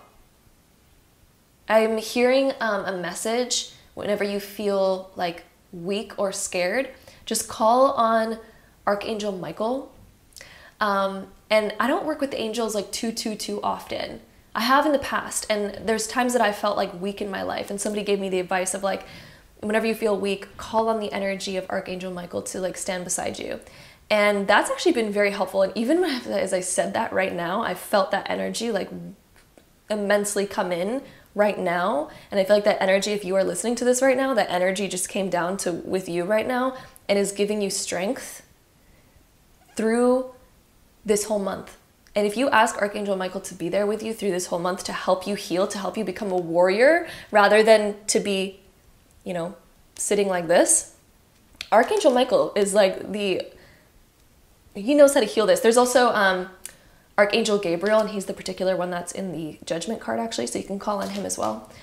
And for healing and to help you release and let go, that can also be massively helpful. I feel like both of them just have just appeared. The energy, I just got goosebumps. So Archangel Michael and Archangel Gabriel can definitely help you through. They're like entities that embody the energy of, for example, strength and also letting go and healing. You can look more into that if you are curious by maybe Googling both of those angels and their abilities and their powers. So yeah, all you need to do is call on their energy and be like, thank you for being here. And that is all. They're here to help and to guide. And so that is basically what we have for your tarot cards. I know this has been a long like love reading for my Cancers, but Spirit just had a lot to say for your love life. And again, Spirit wants to emphasize, this is not going to be a bad month. This is going to be a beautiful, unlocking, healing month. The image that Spirit wants to give you is the image of the butterfly in the cocoon, like the cocoon as he's becoming a butterfly. And the month of February is about you blooming into the butterfly. That is the image they want to give you. So your spirit animal for the month of February is the butterfly, which is all about transformation. So transforming out of that, you're literally letting go of this, okay? So that's gonna be amazing. Let's go ahead and see what else we get for you. Ooh, so quite a few cards are wanting to come out. We have soulmates as one of your cards coming out. There we go. Sorry, it's like so bright right now. I'm just gonna, yeah, we're just gonna hold it here. This is the soulmates card. I feel like soulmate is coming up because there's a divine connection. Some of you I feel like are already in a relationship. Maybe not all of you, but some of you are already in a relationship. And this is about reconnecting on a deeper level through healing.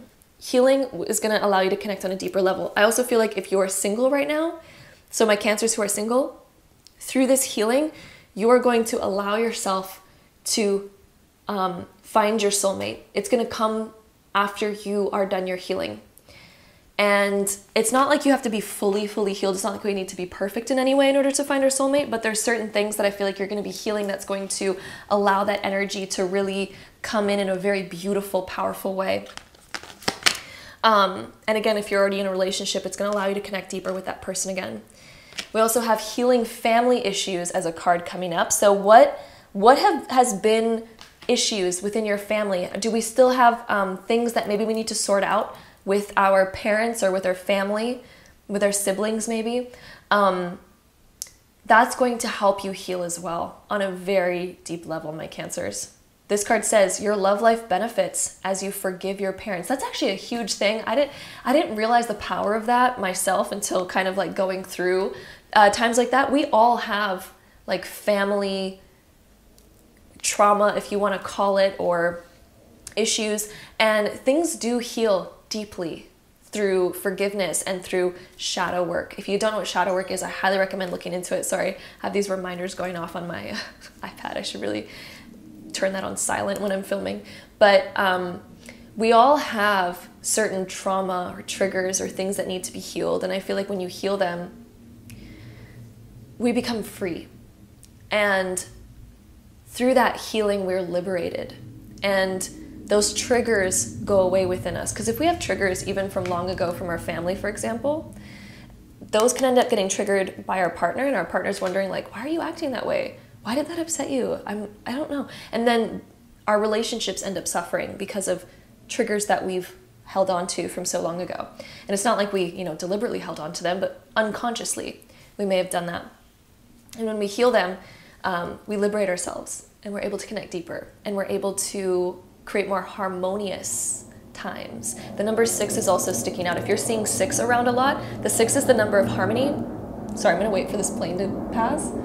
Basically, 6 is the number of harmony. So if you see that around a lot, or if you're seeing repeating 6s, it's an angel number that is calling you to harmonize.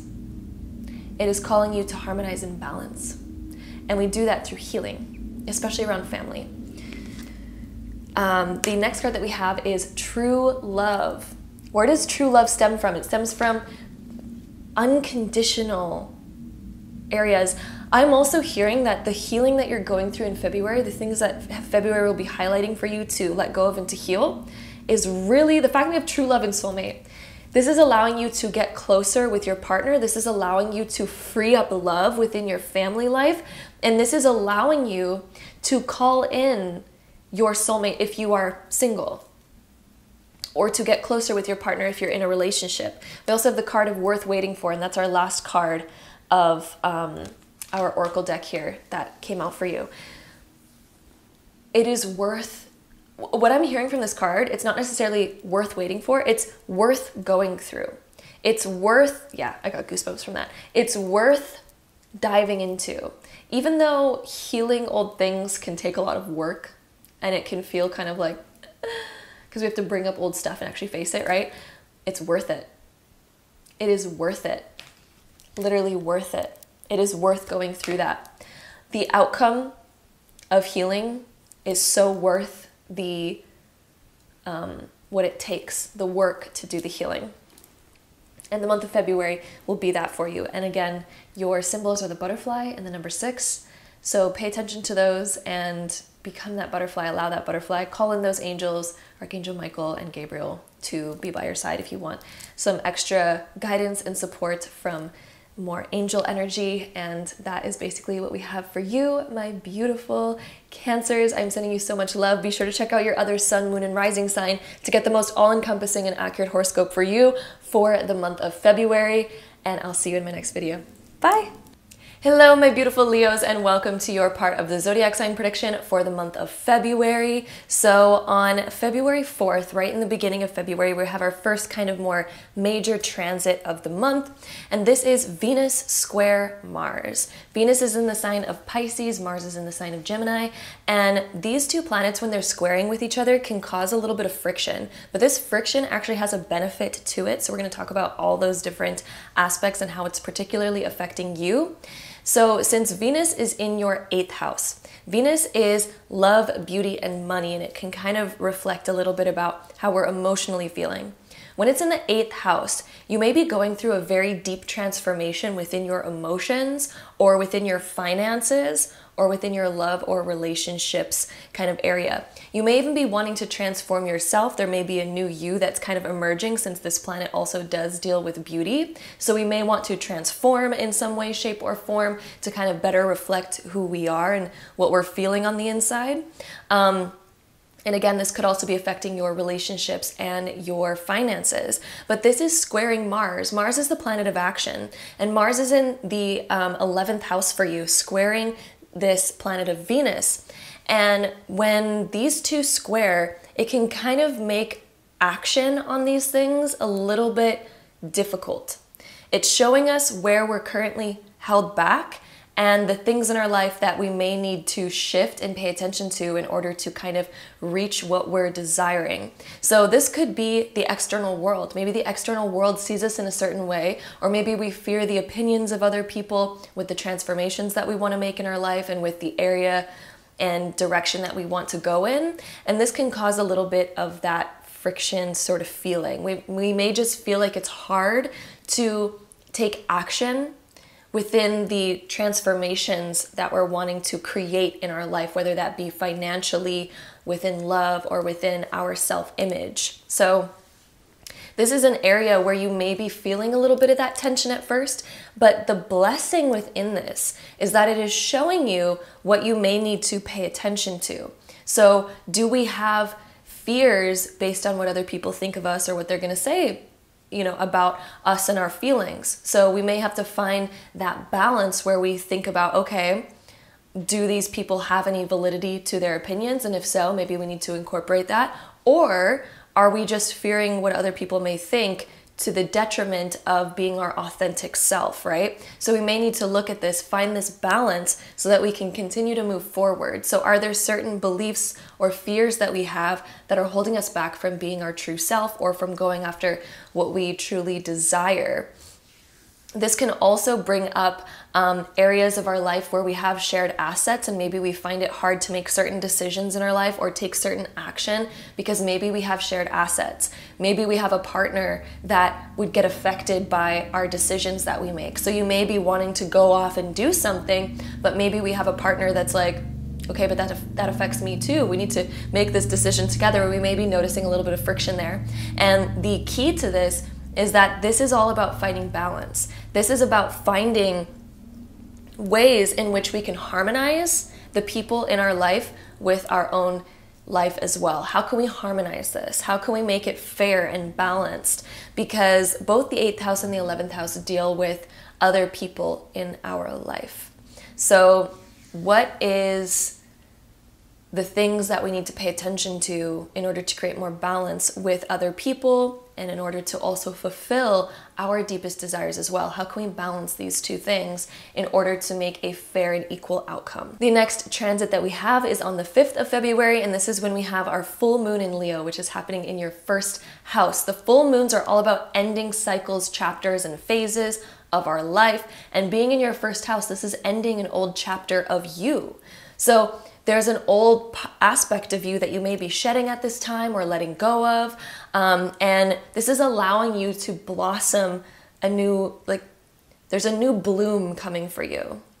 There's a new bloom on the horizon for my Leos. And this is closing out anything that has been maybe holding back that new bloom. It's like a snake shedding its skin or a flower kind of shedding its leaves and then blooming a new flower type of thing. So that's this full moon in Leo being in your first house. There's an aspect of you that you're now shedding and letting go of that maybe you've outgrown. I really feel like Leos, you've been growing so much over the past couple years. And this full moon on February 5th is going to be a massive shedding of that old you because of how much you've grown. You don't fit into that old mold anymore. You're so different. You've changed so much over the past few years that you don't fit into that same shell.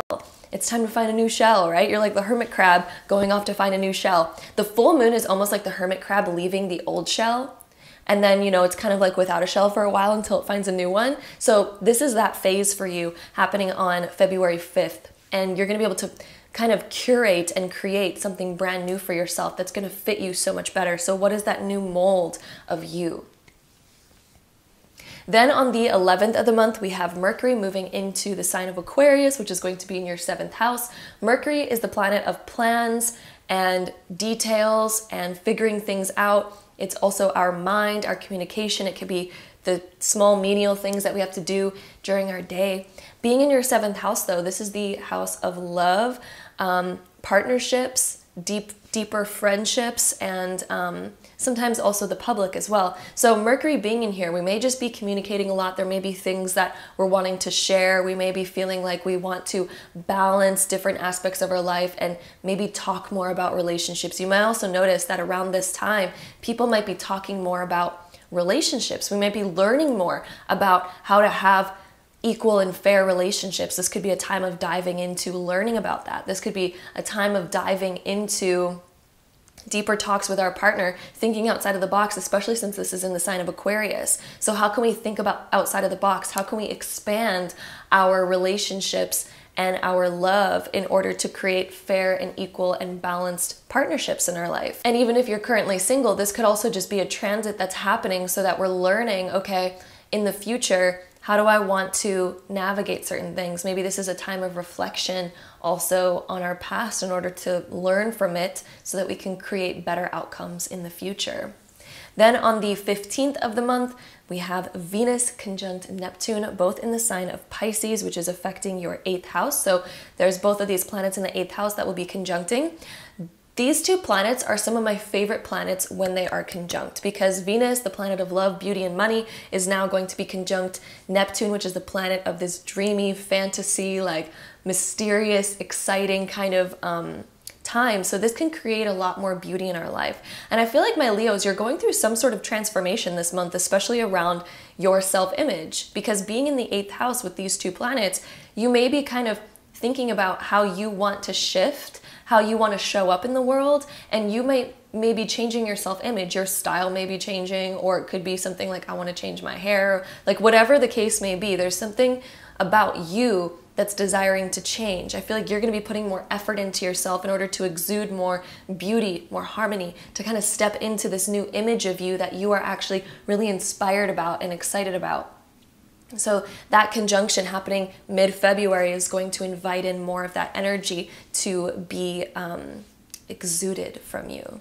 So that'll be really nice and a really fun transit. There could also be other aspects of you that are going through a metamorphosis in some way, like, for example, our deep love and how we share our love may also be going through a deep metamorphosis around mid-February. So this could be that we are tapping into a deeper aspect of our internal love. And Leo, you are the sign of like spreading love, right? Leos have a very big heart. And with these two signs being in the 8th house, we're kind of digging deeper and seeing like, these are some deeper aspects of ourselves that we may have repressed, love that we may have repressed through past hurt.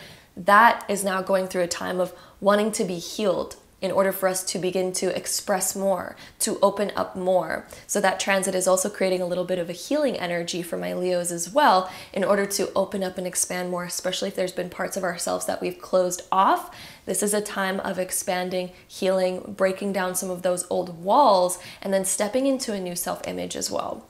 Then on the 16th of the month, we have the Sun conjunct Saturn, both in the sign of Aquarius, and this is affecting your 7th house. Whenever the Sun and Saturn conjunct, it creates a very productive energy. The Sun highlights the great points of Saturn. Saturn can be, very productive and allows us to really get things done in a disciplined way, where we're like, okay, I'm feeling the energy, like I'm gonna get this done, I'm gonna take care of this. It's taking care of responsibilities, really. And being in your 7th house, we may be really starting to improve different aspects of our life that have needed more balance. We may also be focused on being more productive in our relationships and showing up more for the people that we love, because maybe we're realizing that we need to be more disciplined in this area to really kind of create more harmony and balance in our relationships. So is there certain things where we haven't been showing up, and this is a time of balancing that out? Or if we feel like we haven't gotten enough from our partner, this could also be a time where we're gonna notice like Saturn's gonna help us balance this. Saturn's gonna help us create more fairness in this area, and to also be more disciplined into receiving and giving in a balanced way. Also with this area, there could be aspects of ourself that we need to balance a little bit more.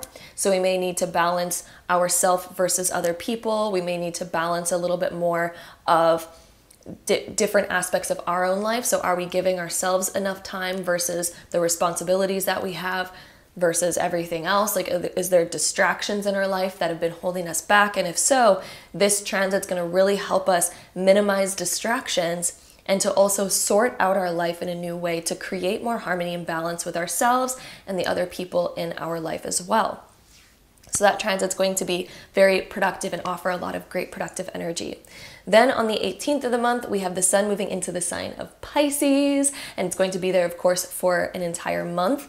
And this is when the Sun moves into your 8th house. So again, we have another aspect here talking about some deep transformations that Leo is going to be going through. So my Leo suns, moons, and risings, there is some deep transformative energy that you're going to start going through over the next month, starting on February 18th. You are going to be going through a time of highlighting all the different aspects of you that want to shift, that want to change, aspects of you that may have held you back in the past, aspects of yourself that you may have repressed and not worked on or not healed before are now being highlighted in order for those things to be transformed and healed if there is anything in those areas. This is also a time of bringing up shared assets as well, since the 8th house also deals with shared assets. So is there anything that we share with somebody, or is there anything that we're wanting to give more? Is there an aspect of ourselves where we're like, I really want to show my appreciation to this person, or I really want to, you know, spend more time? It's shared assets can be your time, your money, your resources, wanting to just send a gift, things like that. So we may be feeling a little bit of that energy from February 18th all the way up until close to the 20th of March. Then on the 19th of February, we have our new moon in Pisces, and this new moon is happening also again in the 8th house. Tons of 8th house energy for my Leos in the month of February. And this new moons are all about new cycles, new patterns beginning, new chapters opening up, and being in your 8th house. This is when I feel like that new you is going to fully blossom.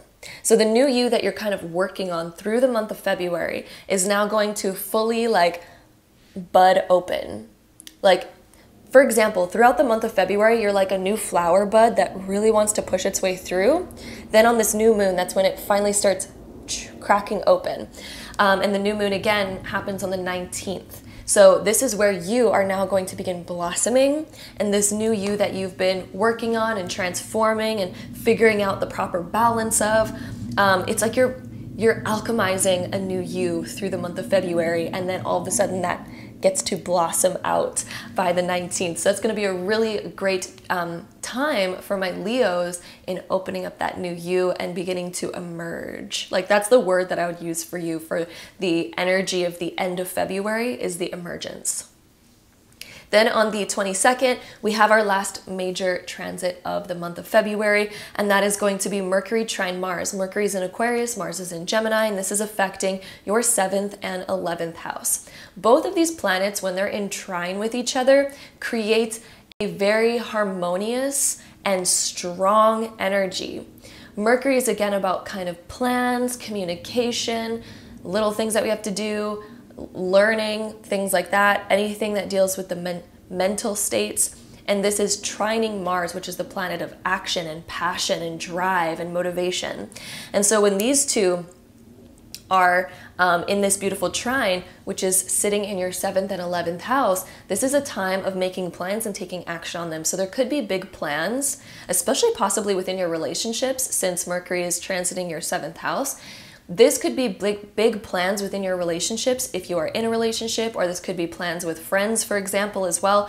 And with this trine, this is taking action on something. So we're moving something forward, taking action on something within our relationships, or within creating more balance in our life. This can also create a lot of flirty energy as well between Mercury and Mars, especially with this trine. This could be a fun, intellectual kind of flirting energy. So you may be texting somebody or communicating with somebody, and things kind of get a little bit more fun, a little bit more flirty, and with a fun, more slightly intellectual energy as well, since we have that Aquarius Gemini energy in there as well, mixing between those two planets. So that creates just kind of a fun, more heated, kind of exciting time. There's going to be more exciting conversation. And if you do have a significant other in your life, I wouldn't be surprised if you two start kind of maybe playing around with some fun ideas for your future and starting to maybe plan those and take action on them. And it may begin in sort of a fun, flirtatious way, like,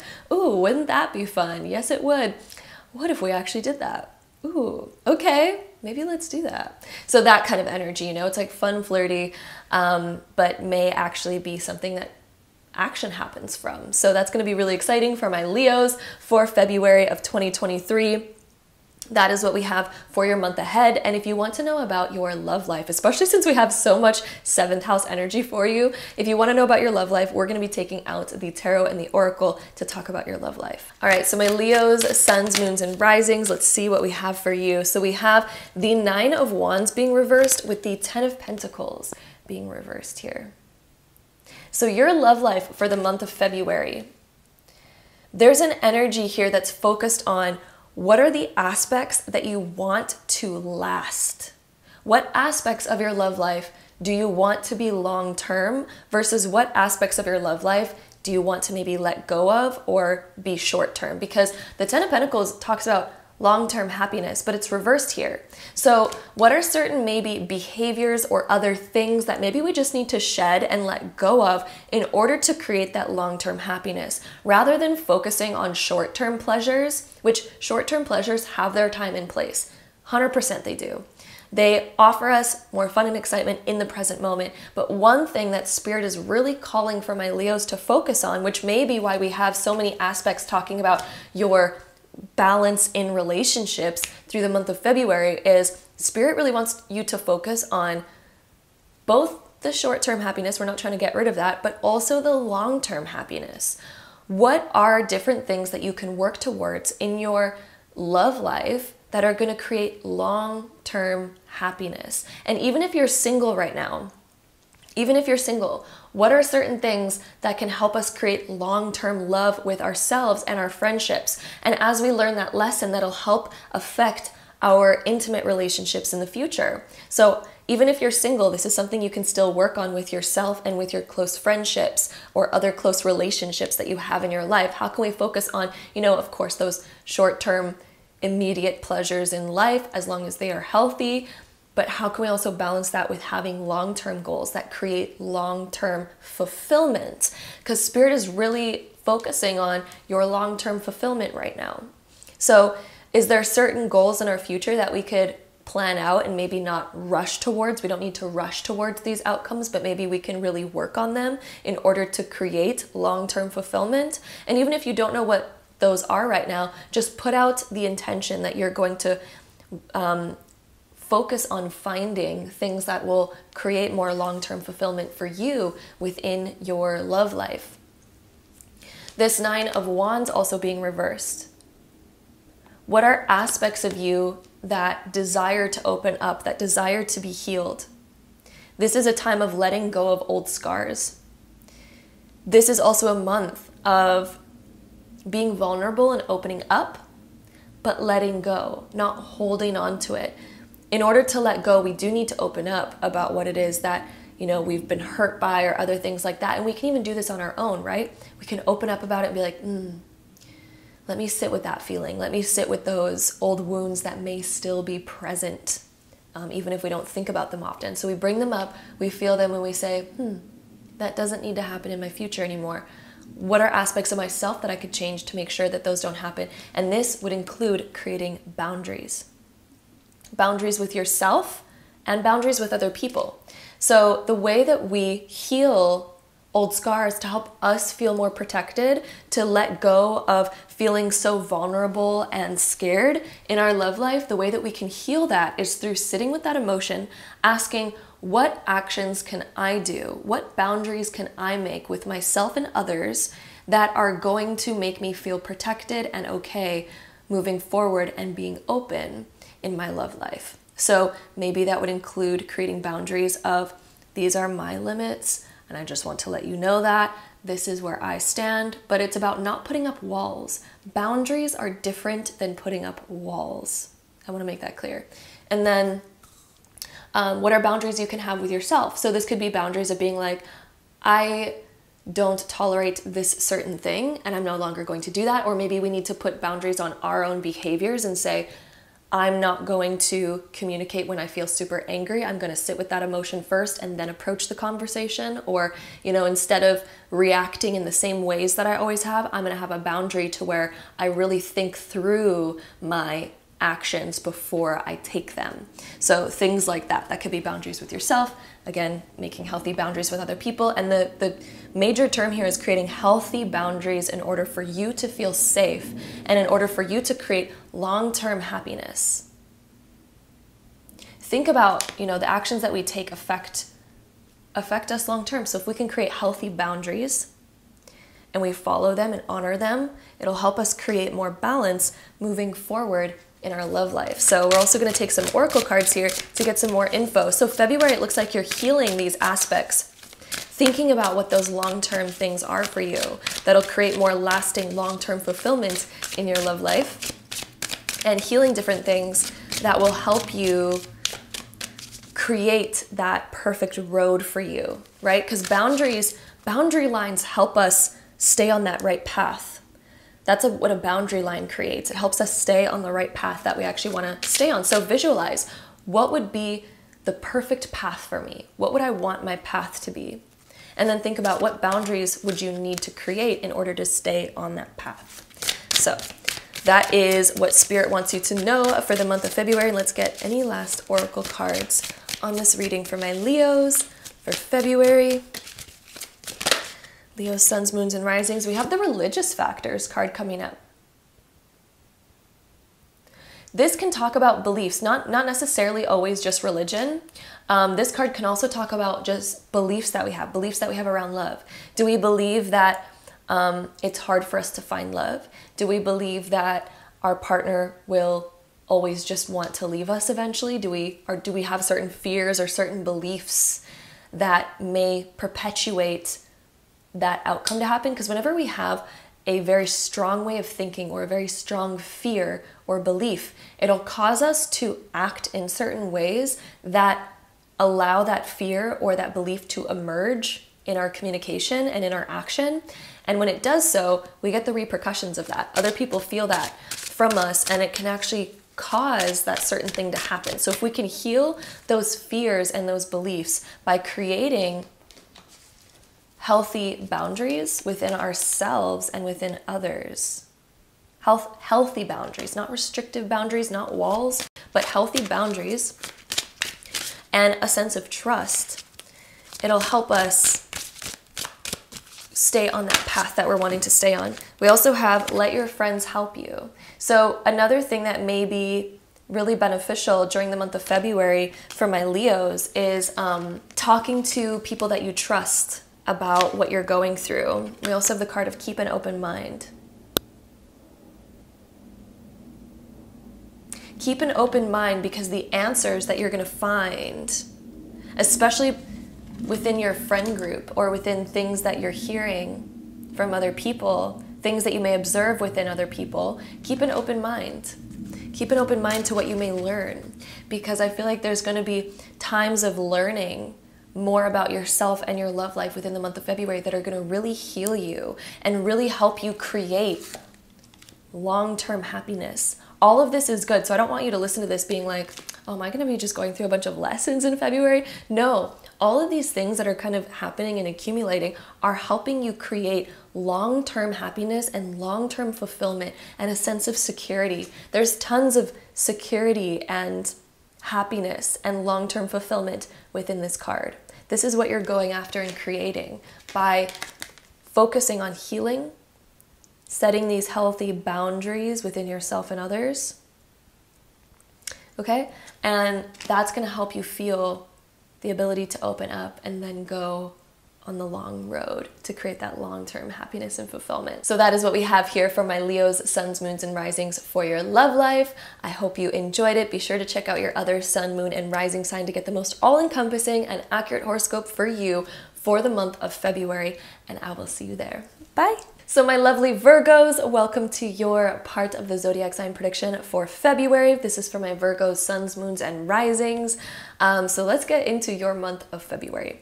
February 4th, we have our first major transit of the month, which is Venus square Mars. Venus is in Pisces, Mars is in Gemini, and this is particularly affecting your 7th and 10th house.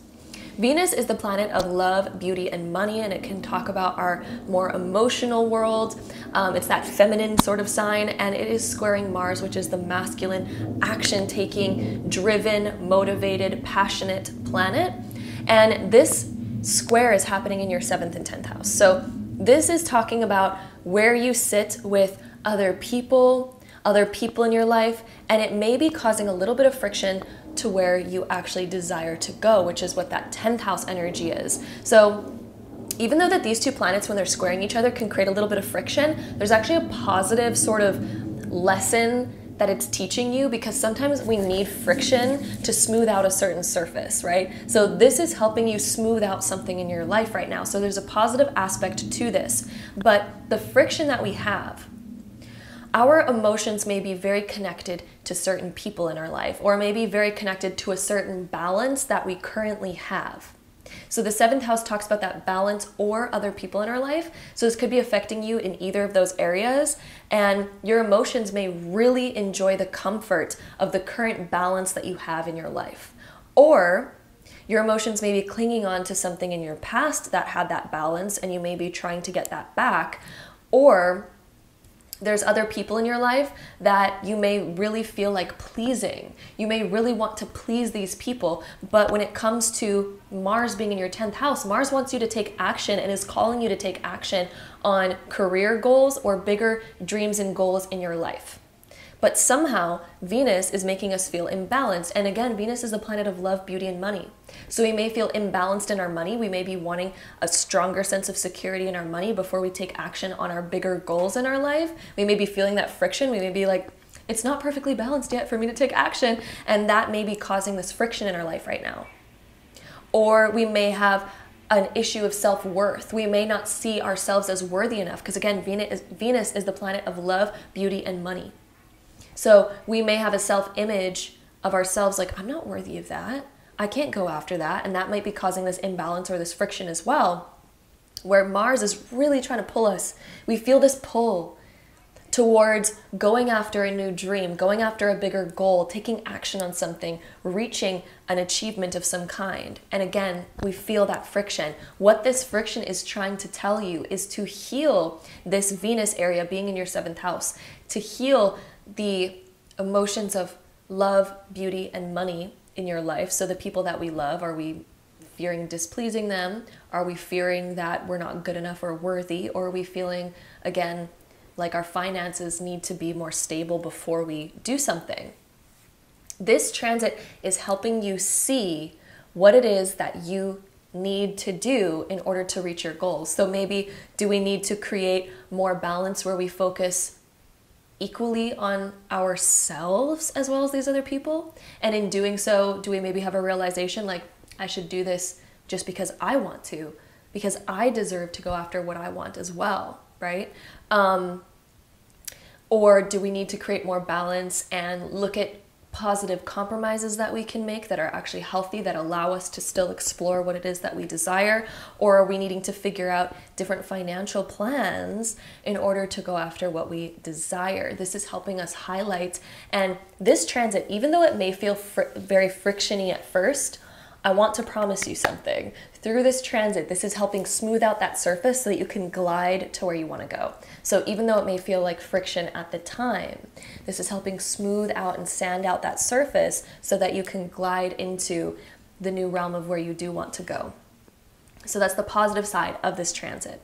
Then on the 5th of the month, we have our full moon in Leo, which is in your 12th house. This is closing out an old chapter for you mentally. So my Virgos, have there been certain things that have been highlighted for you lately mentally? This could be mental blocks or overthinking, maybe feeling overwhelmed, maybe needing to focus on other things that have been going on in our subconscious that may need some healing or some focus or some letting go of in order for us to kind of move forward. So this is a beautiful aspect that's actually happening. The full moons help us shed and let go of those things that aren't serving us anymore. So this full moon happening right in your 12th house is helping you clear out mental clutter.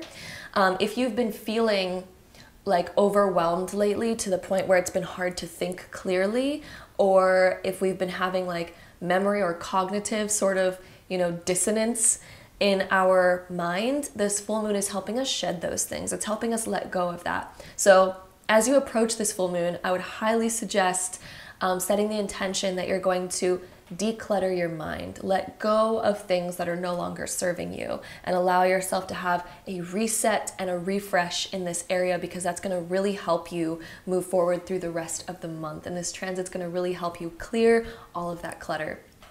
Then on the 11th of the month, we have Mercury moving into the sign of Aquarius. This is when Mercury is going to start transiting your 6th house. Mercury is the planet of plans, finishing up menial tasks, communication, writing, learning, curiosity, anything to do with the mind, and being in your 6th house. The 6th house is the house of career, work, getting stuff done, being of service, and healing and health. So it's all those different aspects. Mercury moving over here, we may be making new plans when it comes to our health, our diet, our workout routine. We may be making certain plans within our career as well, because Mercury transiting this area, we may be getting a lot of things done within our career, things that we have to do. I also see this as you really focused on the schedule in your life, because Mercury can indicate writing and the 6th house can indicate our routine and our schedule. So we may be writing out new things within our schedule, planning out new things. You may actually be making certain plans in your future around this time. And these are plans that you're possibly really looking forward to, that are going to help you either excel in your career or in your learning or in your health or in the overall balance in your life. So Mercury moving here and transiting this area, which is going to be transiting here for the rest of the month. So you may be noticing throughout the month of February, starting on the 11th, and then throughout the rest of the month, you may be really focused on planning things and making sure that you are putting tasks where they belong so that they actually get done, and planning things that'll help you excel. And also figuring out things with health and balance in that area too. This can also indicate signing up for classes like for example, like yoga, or signing up for a gym, because Mercury can also indicate like smaller contracts. Being in the 6th house, this could be, you know, getting a gym membership or signing up for like yoga classes, things like that, that'll keep you more healthy, signing up for even learning as well, and things like that. So that is what that transit indicates. Then on the 15th of the month, which is mid-February, we have Venus conjunct Neptune, both in the sign of Pisces, which is in your 7th house. And Venus and Neptune, both of these planets are really unique, but together they create this really beautiful energy. So Venus, the planet of love, beauty, and money, is going to be conjunct Neptune, the planet of dreaminess and fantasies and desires and mystery and discovering like new things, thinking outside of the box. And these two planets, when they conjunct, they create a really beautiful energy. Being in your 7th house, I feel like you're going to start creating more romance in your life, even if you're single. I feel like this is a transit where you're going to be creating a more idealistic life for yourself, where you are giving yourself more love. You may even do something around this time of the month that fills you with a lot of joy or a lot of healing, or helps you kind of move towards more of your desires in your dreams. So that's happening in mid-February. Mid-February, I feel like there's a really positive energy that will emerge to help you create more balance, more harmony, more love within your life. Then on the 16th of the month, we have the Sun conjunct Saturn, both in the sign of Aquarius, which is in your 6th house. So again, we have another 6th house kind of transit here. And the Sun conjunct Saturn creates a very productive energy. And being in your 6th house amplifies the productivity. So this is where discipline is going to really work on your side. Whenever the Sun conjunct Saturn, it kind of highlights the positives of Saturn. And this is going to be where I feel like all of my Virgos, you're going to be determined to get stuff done. Things are getting figured out around this time, and you are disciplining yourself to reach certain goals, maybe certain things that you've been putting off that have been really needing to get done or focused on. And this is a huge dedication time. And you're going to be noticing this again mid-February, on February 16th. There's a very productive energy. Things are happening. You are being very disciplined with yourself, and you may even be creating new rules in your life that are going to help you in your future to reach your goals. I feel like this is a huge dedication time. Like, you're going to start dedicating yourself to maybe certain diets, certain health routines, certain work routines, certain things that are going to help you get things done in your schedule, even if it's just menial tasks around the home, things that you need to catch up on and do. This is a time where those are going to be really, you know, in the cooker. They're going to be really happening around that time. And then on the 18th of the month, we have the Sun moving into the sign of Pisces, and this is going to be where the Sun starts transiting your 7th house through the next month. So when the Sun transits the 7th, this highlights different aspects that we need to balance. It can also highlight friendships and relationships. So you could even be getting a deeper relationship with somebody around this time, a deepening of something. So we may have a certain friend in our life or a partner or relationship that we're getting deeper with through the rest of the month of February and through most of March. And that can be a really great time of deepening. Then on the next day, we have our new moon in Pisces, which is also in the 7th house. And new moons are new chapters, new phases that are blossoming in our life. And being in your 7th house, there's a new chapter of blossoming. There could even be a new friendship that we're like, ooh, I didn't even realize how amazing this person was. Or just a new chapter with them in general. I feel like my Virgos, I feel like this is more of a friendship. Just intuitively, I'm feeling like there's a friendship that's deepening in your life in the month of February, although this could also be a romantic partnership as well for some of you. So again, some of you it may be romantic, but for most of you, I do feel like this is a friendship that's deepening. It's getting stronger, and there is a new bond here. I also feel like there's a new sense of balance in your life because the 7th house also deals with our balance in general, and the new moon is like, there's new balance here. And I feel like you're creating that through your health, your work goals, clearing out the mental, maybe clutter that used to be there. And then our last major transit of the month is happening on the 22nd, which is Mercury trine Mars. Mercury's in Aquarius, Mars is in Gemini, and this is particularly affecting your 6th and 10th house. So again, we have more 10th house and 6th house stuff happening for you, and this is a very positive transit. Mercury being the planet of like plans, communication, small little tasks, things like that, anything that goes on in the mind. This could also be learning, higher learning, and this is trine Mars, the planet of action, and trining is an aspect that is very strong and very positive. So with these two planets trining each other in your 6th and 10th, I would not be surprised if my Virgos, you start moving forward on plans. There's plans that are all of a sudden the action is there.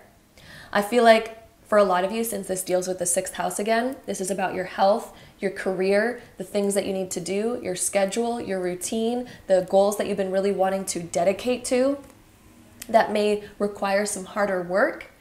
You're going to start doing it, and it's going to feel in flow. The action just seems to flow. It's there. You know exactly what action you need to do to climb that ladder, to reach those goals, and that's that energy of Mars being in your 10th house, trining Mercury. And this transit, the energy of this transit is going to last through the rest of the month of February. So you're going to notice tons of momentum happening in your life near the end of February, starting on February 22nd. You may also notice a bit of this energy accumulating just before February 22nd as well. And this energy is going to be a huge like snowball, just gaining momentum through the rest of February that's going to really help you move forward in those areas and dedicate to those more long-term goals that you have. So that is what we have for my Virgos for the month of February. And if you are curious about your love life for the month of February for my Virgos, suns, moons, and risings, let's dive into knowing about your love life and what Spirit has to say for that. So the first card, we have the Ace of Swords coming out. There's a new way of thinking, new desires. This card can also indicate saying yes to something. So there could be somebody who asks you out on a date.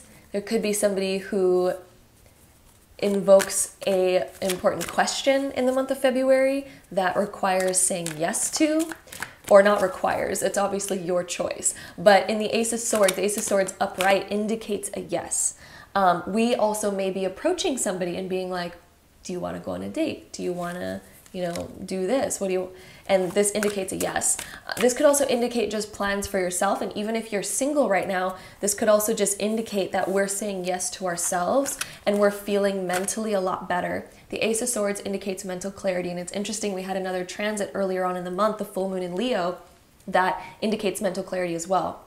There's multiple signs from Spirit indicating that there's going to be some kind of mental clarity. If you've been confused about something in your love life, you're gaining the clarity on that in February. If there's something that's been up in the air or needing more answers, the answers are coming for you in the month of February. Things are going to make a lot more sense. And I feel like you're also really starting to grab hold of an idea that you really wanted to reach for in some way, shape, or form. There's a vision that maybe you've had and you're like, ooh, I'm going to start doing that, or you're going to begin feeling that. We also have the Knight of Cups. This is the quest for love and romance. That's what that card indicates. I feel like you are feeling like moving forward with your emotions in some way, shape, or form. Your emotions are moving forward in your love life. you're also ready to wear your heart on your sleeve and to fully express yourself, I feel like. I feel like Virgo, you have a lot of emotion about something. There's something in your love life that it's almost like you're carrying a cup of your emotions and you're like, ooh, there's something that's exciting, or there's something that's calling you to move forward. And it's a very interesting thing. And you're like, oh, I want to explore that deeper. I want to go on a quest to find out more. So there's going to be an energy like that in February within your love life. So let's go ahead and see some oracle cards for my Virgos for February for love. Let's see. I am feeling these two cards. I feel like they want to come out. We have passion and we have express your love. There's something you're totally passionate about, something that's calling your excitement. If you are in a relationship, I see that relationship becoming very passionate, or at least a very passionate time is going to happen in the month of February for you. If you're single, I feel like you're following your passions and possibly finding something of interest to you. There's something that I feel like you're going to express, especially since we have Ace of Swords, the Knight of Cups. There's words that I feel like you desire to express in the month of February, whether that be to somebody you have a crush on, somebody that you just feel like speaking to, maybe your partner. I feel like there's a deeper expression. I also feel like this could be somebody expressing their feelings to you in the month of February in a deeper way. I feel like there's a connection that is exciting. So if you have somebody that you're talking to, or if you're in a relationship, I feel like that's going to go a little bit further and develop a little bit more in the month of February.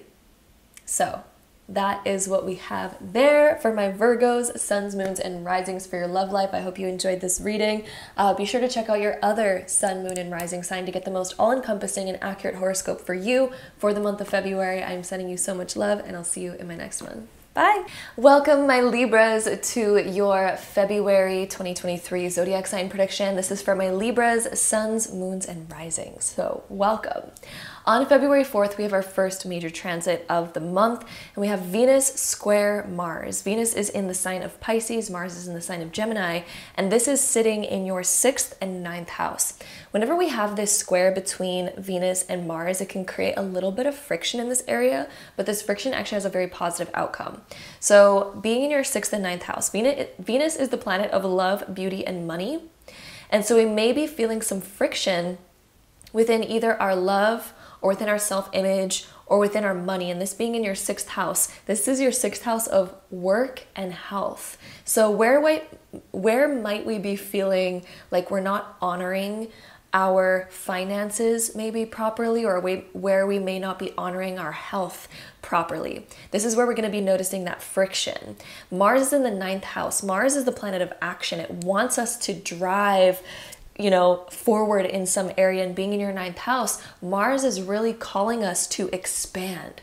You're feeling this energy of wanting to expand or wanting to incorporate your new learning.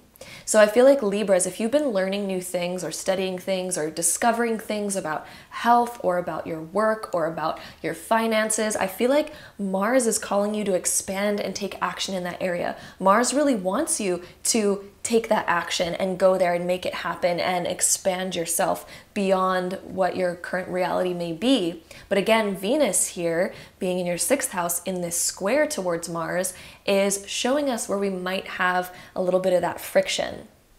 So again, we may be feeling like we may not be honoring a little bit of our health, or we may be feeling like our finances are restricting us from moving forward in the way that we really want to. And if so, this transit's actually a beautiful transit of helping us realize where we may need to either focus more on our finances. Maybe we need to sort things out slightly differently in order to make room for this expansion wherever you're desiring to expand into. Maybe we need to sort out our finances right now and focus on limiting our spending or creating a better kind of financial situation for ourselves so that we can get to where we want to go. So this could be reorganizing things or planning in a different way in order to allow our desire of expansion to start happening, so that we can allow that action to start taking place.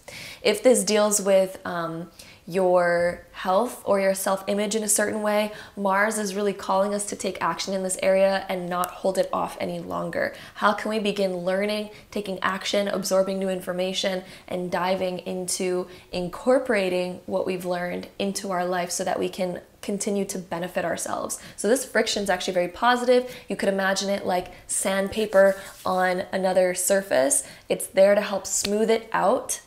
So even though it may feel like friction in the moment, it's there to help smooth things out for the future so that things can slowly, begin to start to glide easier.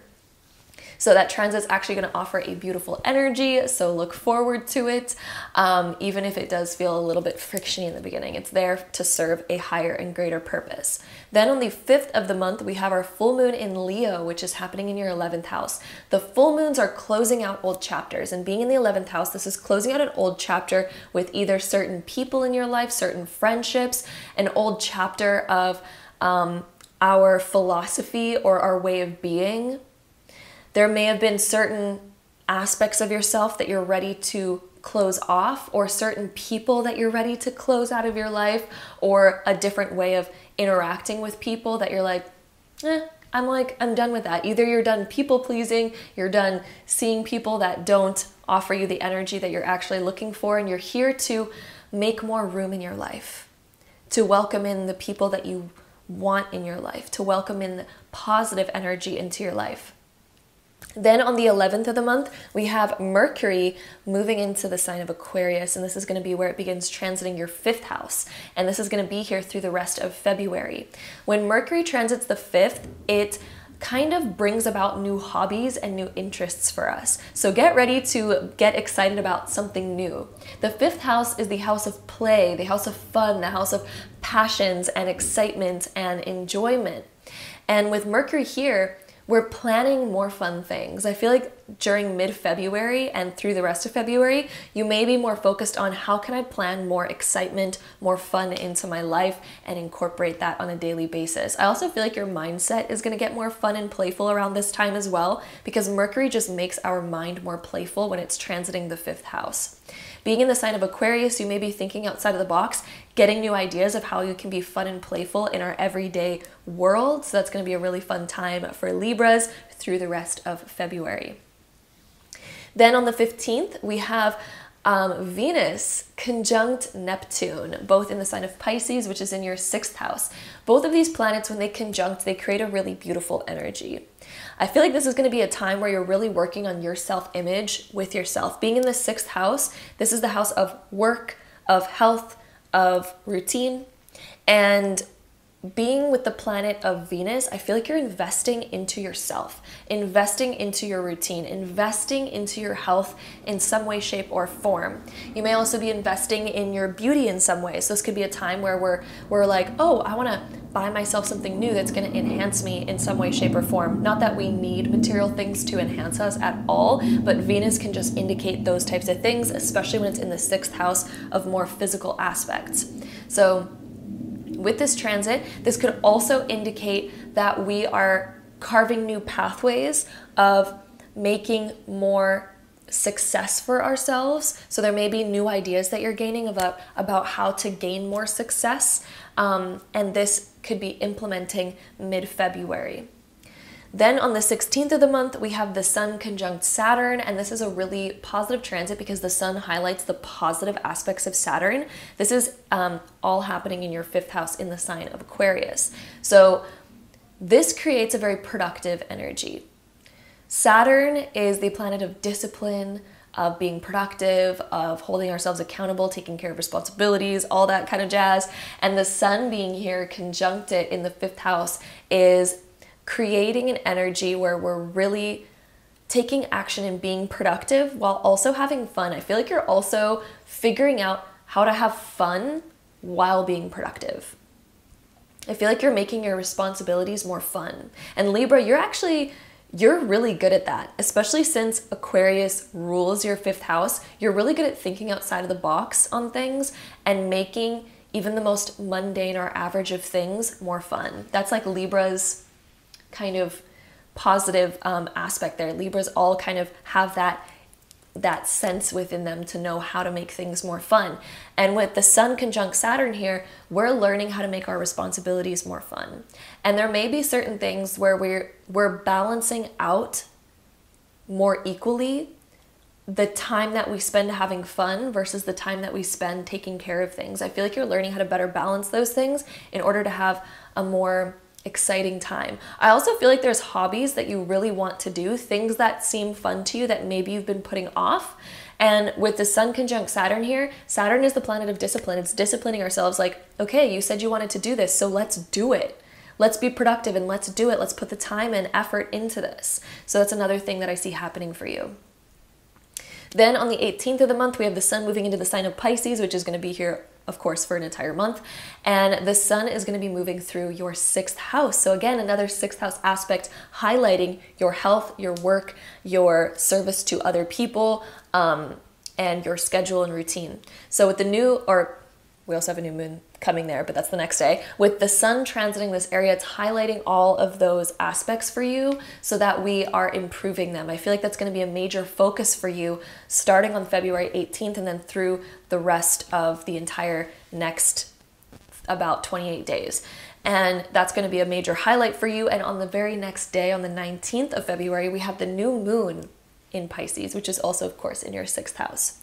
So the new moons are new energies, new chapters, and I feel like this is going to be where you really start to implement these new ideas within your career and start to implement, because we've been thinking about these new ideas on the 15th of the month when we had that conjunction between Venus and Neptune. When we had that conjunction, that gave us a bunch of ideas. Now we're bringing those ideas to life and they're blossoming on the 19th with that new moon.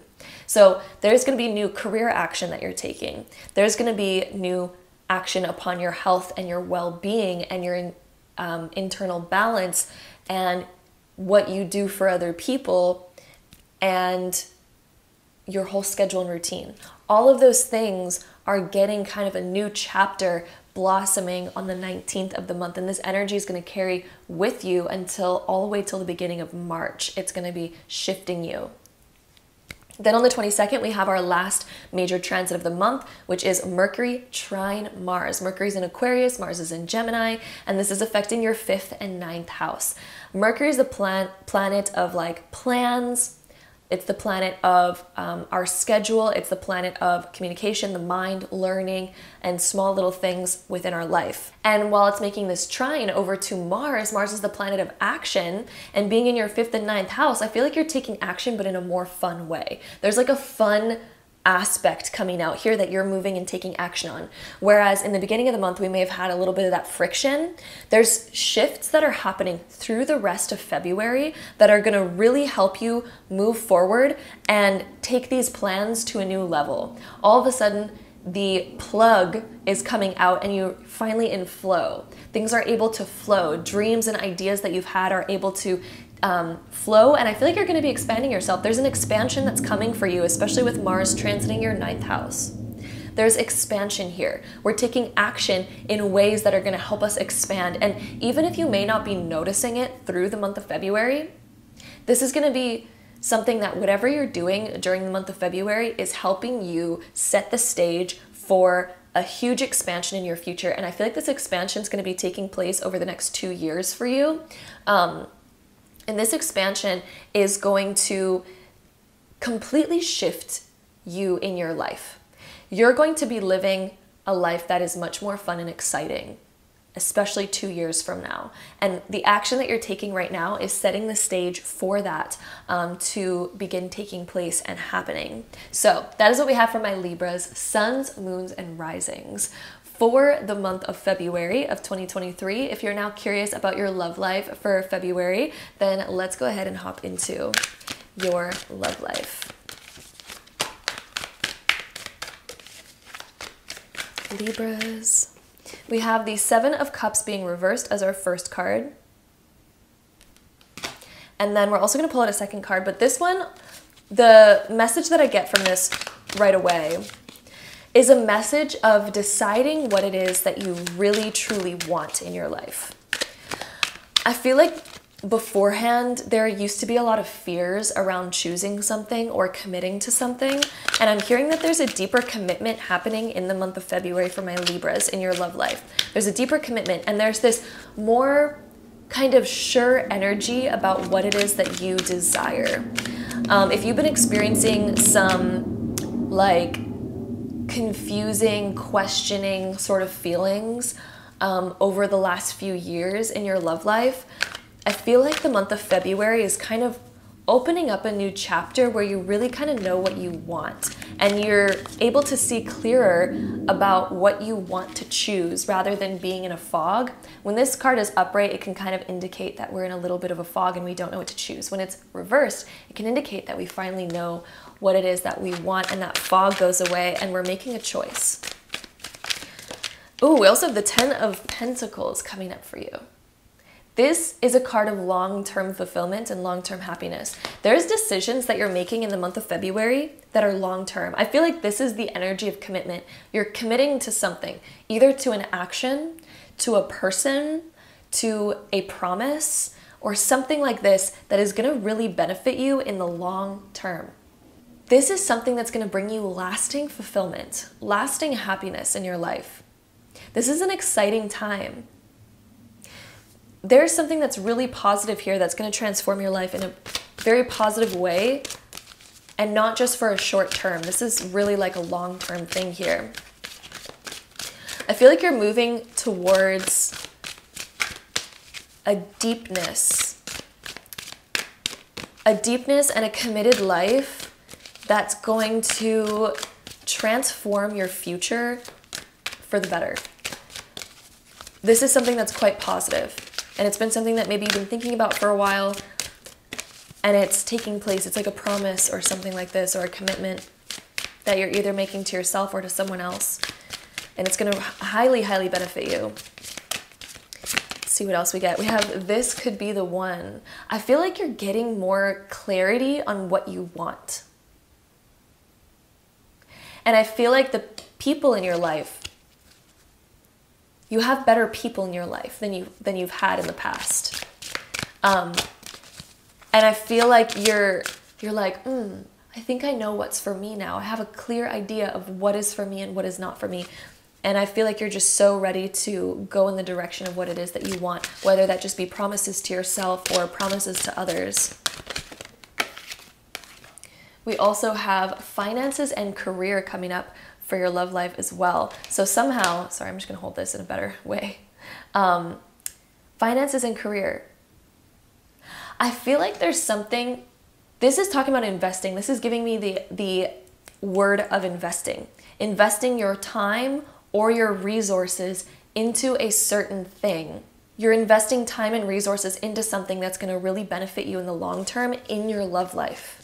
This could be like taking a course, going to therapy, committing to your partner, deciding to purchase something with your partner and to commit to a home, for example, or to commit to each other, to help each other in some way. There's something here that involves your resources or your time that you are dedicating to and investing into your love life that's going to benefit you in the long term. So that is basically what we have there. We are moving towards tons of long-term happiness through the idea of commitment and choosing, and that's going to be beautiful. So that is what we have for my Libras, suns, moons, and risings for your love life and for your astrology. I hope you enjoyed it. Be sure to check out your other sun, moon, and rising sign to get the most all-encompassing and accurate horoscope for you for the month of February. I am sending you so much love, and I'll see you in my next video. Bye! Hello, my beautiful Scorpios, and welcome to your part of the Zodiac sign prediction for the month of February of 2023. So we start off February 4th is when we have the first major transit of the month. And this is a little bit of a transit that can cause some friction, but we're gonna go deeper into it, see how it's affecting you, and talk about the positives of this kind of more friction-y beginning to the month of February, because there is some deep positives within this first transit that we have. So this transit is Venus square Mars. Venus is in Pisces, Mars is in Gemini, and these both of these planets are sitting in your 5th and your 8th house. So Venus, the planet of love, beauty, and money, is sitting in your 5th house of fun and enjoyment, but it's squaring Mars in the 8th house. Mars is the planet of action, and the 8th house is the planet of shared assets and deep transformations and deeper aspects of ourselves and our passions. So with Mars really trying to push forward in this area, really trying to move forward in either a deeper transformation within yourself to transform in some way, but Venus sitting in your 5th might be focused on fun, play, distractions, or old things, old habits or behaviors or ways of being, old traits that may be holding us back from the transformations that we've been wanting to make. So there's something here where we may be having to close out an old behavior, an old habit, an old aspect that we've outgrown or that maybe we should let go of, because it may be healthier for us to let go of it. There's something like this. We may also be overspending too much in the pleasures of life, because Venus, the planet of money and love and beauty, being in the 5th house, we may be overspending. We may be putting way too much time, energy, and resources towards, these pleasures in life. And Mars is calling us to transform in some way. Mars is, there's an energy within you that's calling you to transform, to go through a deep transformation. But there's that friction. And that friction is again coming from Venus being in the 5th house. And this is actually a positive transit, because you could imagine this friction as sandpaper that's trying to smooth out a certain area of your life. And so this is trying to smooth out possibly our spending habits or old patterns of being distracted or spending too much time kind of within more of the fun aspects of life, whereas maybe we need to focus more on some transformations that we're being called to make in our life. This could definitely be financial changes, especially because the 8th house can deal with shared assets and finances and things like that. And Mars really wants us to take action to transform that area. So this transit, even though it may feel frictiony at first, we may be like, I'm feeling a little bit of the vibes from this. It's actually happening so that we can make the changes that we need to. Then on the 5th of the month, we have our full moon in Leo. And the full moons are closing out old chapters. Being in your 10th house, this is closing out an old chapter in your career. So there could be something where you're not doing things in a certain way anymore. Maybe you're realizing a more efficient way of doing things. Maybe there's a particular chapter that you're like, I'm so done with that. I'm ready to just close the door and focus on other things. But there's definitely some sort of closing here when it comes to your career with this full moon in Leo that we're having on the 5th of February. Then on the 11th, we have Mercury moving into Aquarius, which is going to be when it moves into your 4th house. So Mercury is the planet of planning, of small menial things that we have to do. It is of our mind, communication, all aspects like that. Being in your 4th house, there may be more focus in your home life. Maybe we're thinking more about our home life or our foundation. Maybe we're needing to figure things out in this area. Maybe there's things to actually figure out and plan for. Maybe we're planning for certain home changes or certain foundational changes or a sense of security. This could also be aspects with our family. We may be communicating more with our family during the month of February, possibly around mid-February, but this transit will also be taking with us through the rest of February and into March as well. So Mercury transiting the 4th house, there's definitely going to be more communication with our family, more communication and ideas and planning and thinking around our home life in general. So Mercury transiting that area, there could also be work that you're doing within your home, shifts that you're doing around that time, and maybe thinking outside the box and thinking about newer ideas that can help bring solutions to whatever issues or different other circumstances that you're facing right now within your home and family life.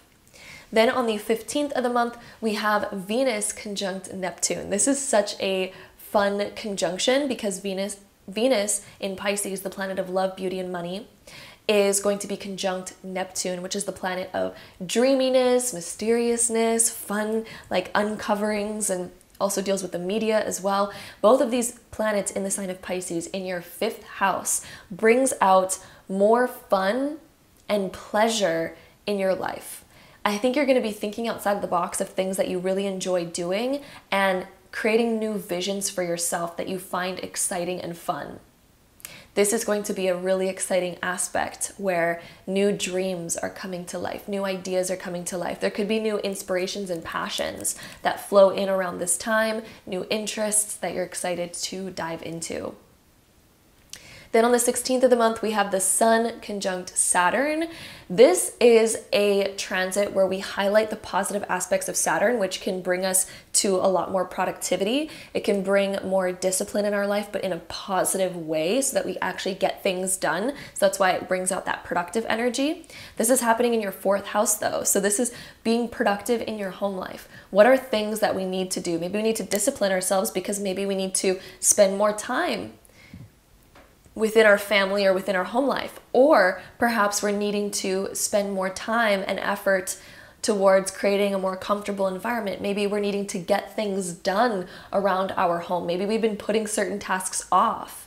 Maybe we need to, do things, and this transit's going to really help us discipline to get things done and to also set a new paradigm within our family and home life that allows things to flow much more smoother and to make more solid plans to create a better environment for ourselves. There also may be more rule making because Saturn can indicate that we need to create more rules, but these rules are actually going to help better the environment.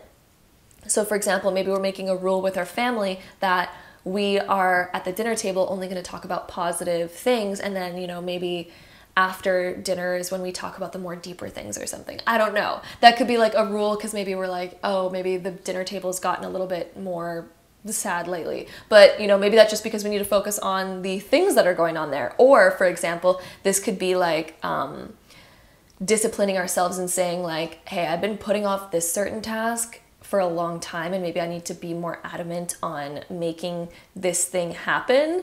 Maybe I need to be more disciplined with taking out the trash. Maybe I need to be more disciplined with my closet, that's something that I feel like I need to be a little bit more disciplined with. But yeah, just using that one as an example. So maybe we're creating more rules, like I am going to put things back where they belong when I take them out, because that is something that is a positive rule. Then on the 18th of the month, we have the Sun moving into the sign of Pisces, and this is going to be here transiting your 5th house for the next month. And the Sun, as it transits the 5th house, highlights more enjoyment into our life. But I feel like this enjoyment is shifting because maybe we were realizing earlier on in the month when Venus was also squaring Mars in your 5th and 8th house, this transit was helping us see where maybe our fun needed a little bit more kind of discipline on it. And I feel like as the Sun moves through your 5th house, it's now highlighting the positive ways of having fun and bringing that back into our life in a positive way. I feel like you're learning new ways of having fun. I feel like you're going to bring in new exciting ways of having fun into your life around that time as well, and through the rest of February and going into the month of March. Then on the 19th, we have our new moon in Pisces, which is also in your 5th house. So tons of 5th house stuff happening for my Scorpios. And new moons are all about new chapters opening up, and being in your 5th house, this is new ways of having fun. Rather than the old ways, which may have led to distractions, they may have led to overspending, they may have led to not getting enough done.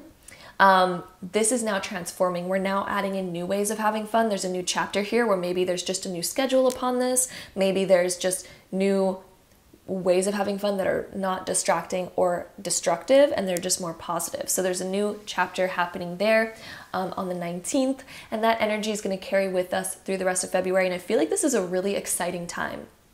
I feel like intuitively the new fun that you're going to be having is like, oh, this really fits with me. This is actually feeling really good. And I feel like you're going to feel happy with these decisions as well. You're going to be like, I'm really proud of myself for doing this. Why didn't I do this sooner? This feels better and is better for me. So I feel like that's going to be the energy behind that. Then on the 22nd, we have our last major transit for the month of February, which is Mercury trine Mars. Mercury is in Aquarius, Mars is in Gemini, and these are going to be affecting your 4th and 8th house. So Mercury, the planet of plans, the planet of small, other kind of more mundane tasks in our life, of learning, thinking, and all of that, is going to be trining, which is a very positive and very strong. It's the strongest aspect that you can have. as it trines Mars in your 8th house, this is helping you make those transformations that you've been needing to make. I feel like there's going to be transformations, particularly around your home life. Transformations with, you know, how long we spend with our family and the time that we spend with our family. Bringing that into balance. Bringing the balance of the responsibilities in our home life. Bringing the balance of our sense of security and money so that we can move forward and make some bigger plans and decisions. I feel like there's actual plans that you're making for your future of how you want to transform your home life. There's plans that you are making for that future that you are now able to take action on, because that friction, we've dealt with all those things that we needed to learn, and that friction is now gone that we were experiencing earlier on in the month. And now with that transformation, we're able to kind of be more free and take action in this area to create those transformations that we're wanting to make around our home life. So that is what we have for my Scorpios, suns, moons, and risings for the astrology for February. And if you're curious about your love life for my Scorpio, suns, moons, and risings, let's dive into that. Let's see, Scorpio, sun, moon, and rising, love life. The first card that we have is the Two of Pentacles being reversed. Where do we need to balance give and take? Where are certain things imbalanced in our love life right now? Are we looking to receive more than we're looking to give? Are we looking to give more than we're looking to receive? What kind of imbalances maybe do we need to address before they kind of get out of hand? Are we spending too much time focused on ourselves and not enough time on our love life, or vice versa? And where do we need to balance those things out a little bit better in order for us to not lose control? In order for us to not kind of fall apart in certain areas, right? Because if we're not focused enough on our personal life, such as our career and things like that, and we're focused way too much on our love life, of course, that's going to cause a little bit of an imbalance and may cause a little bit of more chaos in the future. And again, vice versa. So where do we need to create more balances here in order to create a positive future? So I feel like you are rebalancing things through the month of February in your love life. Even if you're single, maybe we're needing to balance how much we give and how much we receive.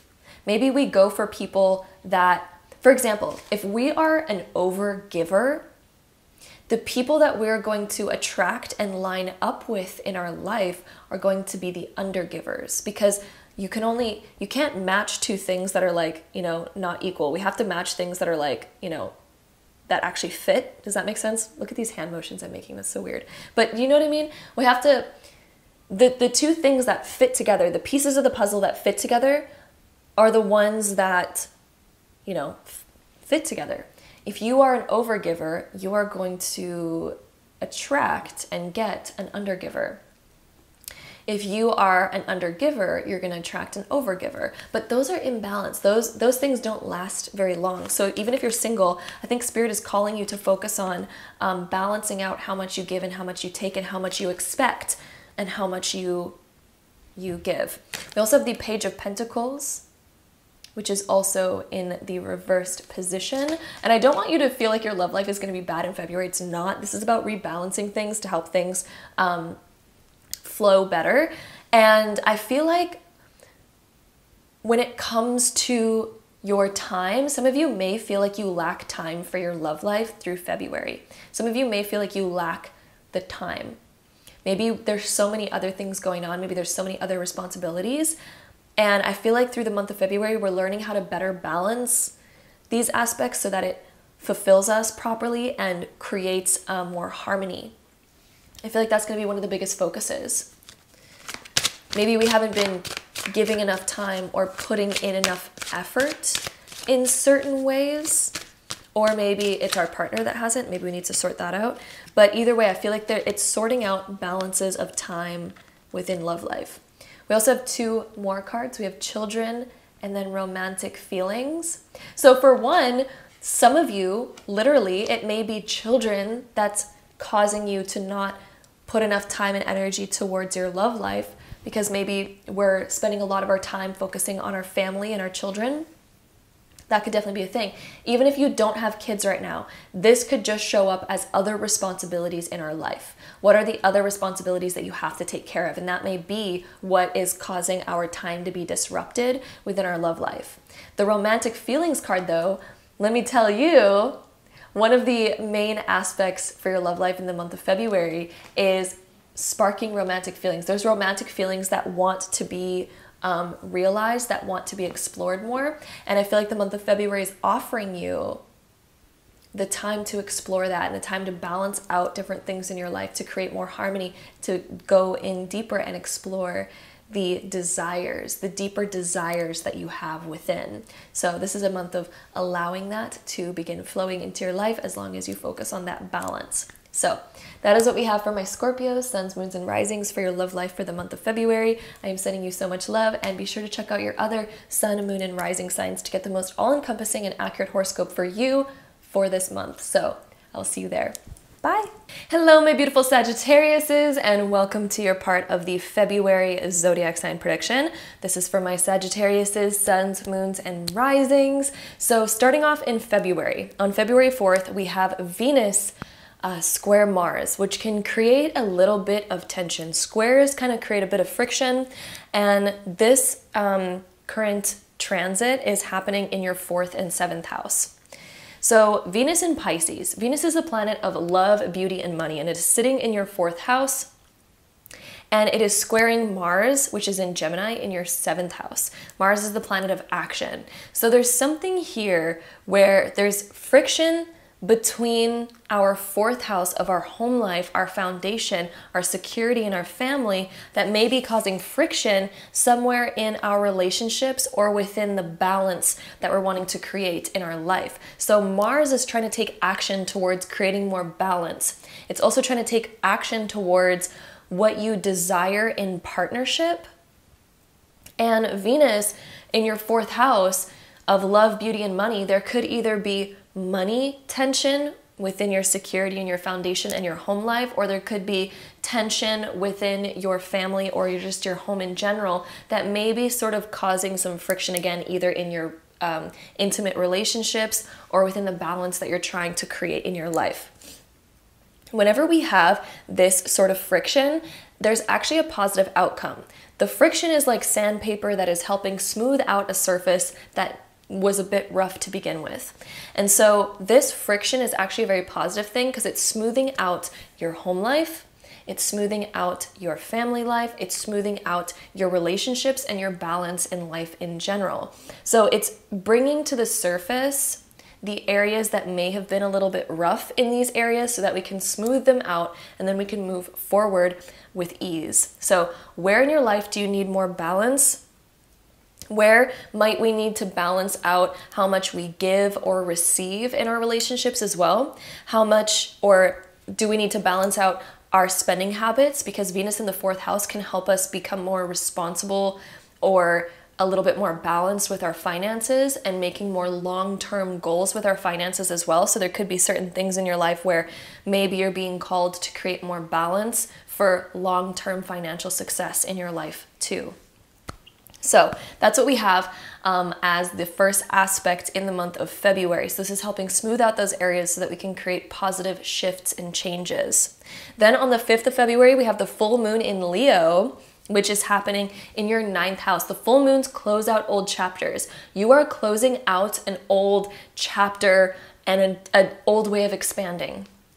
I feel like you, Sagittarius, you used to expand in certain ways and you've almost reached the peak of an old mountain and you've climbed to the top of that, and you may not be feeling the same sort of inspiration or the same sort of drive behind certain things anymore. This could be certain things within your career, certain things within yourself, certain things within your mentality and your mind. This could be all sorts of different aspects, but you're feeling like you've completed that and you can kind of check it off your list. And I feel like you're desiring to expand in new ways.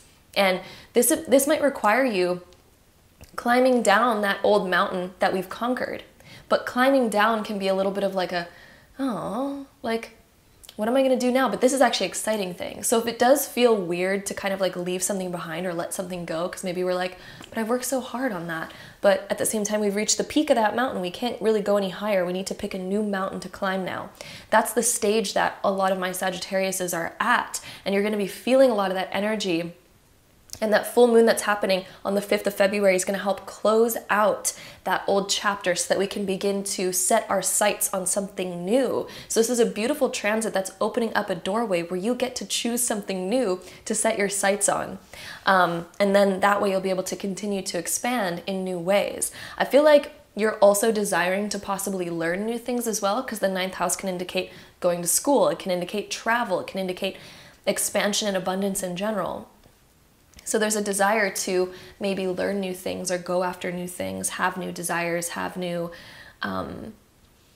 goals to achieve, basically. So that's what we have in the beginning. Then on the 11th of February, we have Mercury moving into Aquarius, which is in your 3rd house. So Mercury, it's moving into Aquarius, and it's going to be transiting your 3rd house throughout the rest of the month of February.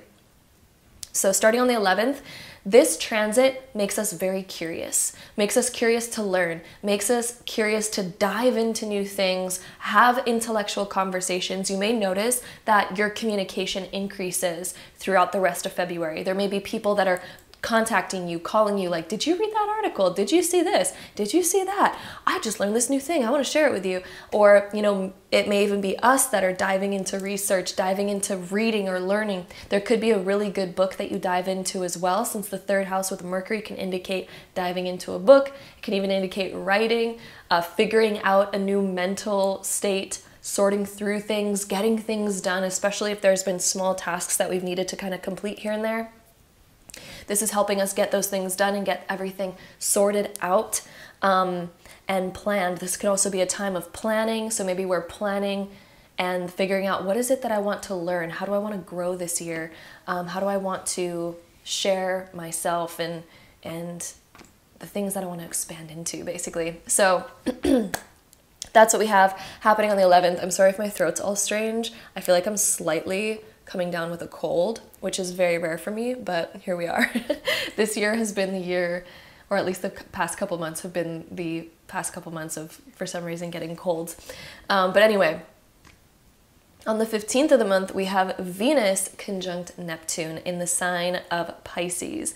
This is happening in your 4th house. When these two planets conjunct, this is actually a really beautiful conjunction that I really, really like. Venus, the planet of love, beauty, and money, conjunct with Neptune, which is the planet of mystery and dreams and fantasies and all sorts of things like that.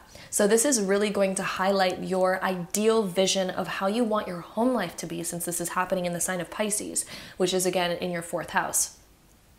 This is going to help you figure out what it is that you desire, the vision that you have for your home life, for your family, for your foundation, how you want to maybe save money.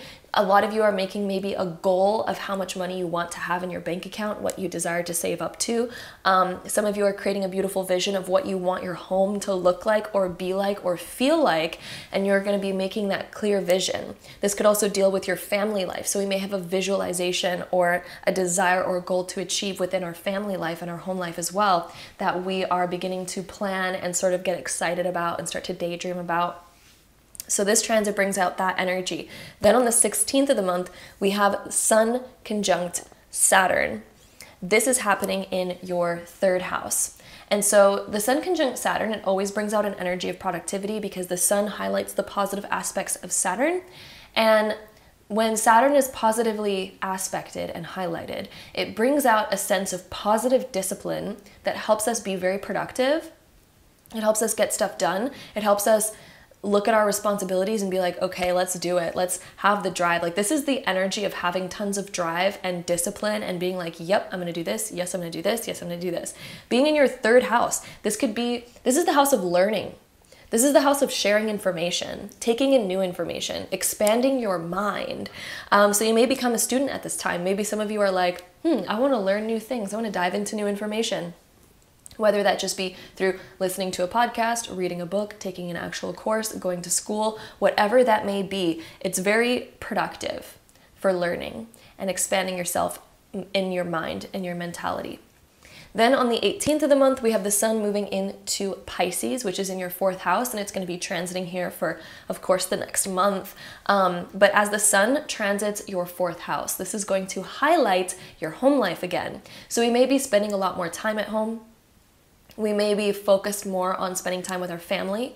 We may be more focused on creating a very solid foundation where we're saving our money, we're making good choices, we're building our foundation where we feel safe and secure and happy and comfortable. So this is all about focusing on your comfort.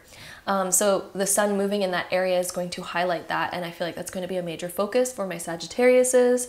Then the very next day, we also have a new moon happening in Pisces, which is of course also in your 4th house.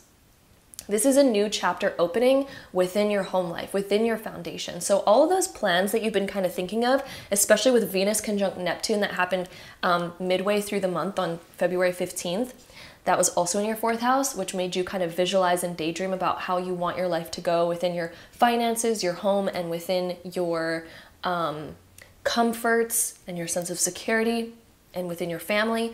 All those visions, now with this new moon, you're opening up a new phase here. There's a new chapter opening in this area with this new moon that's going to allow you to move towards creating those visions that we created earlier on in the month. Now we're moving forward to that.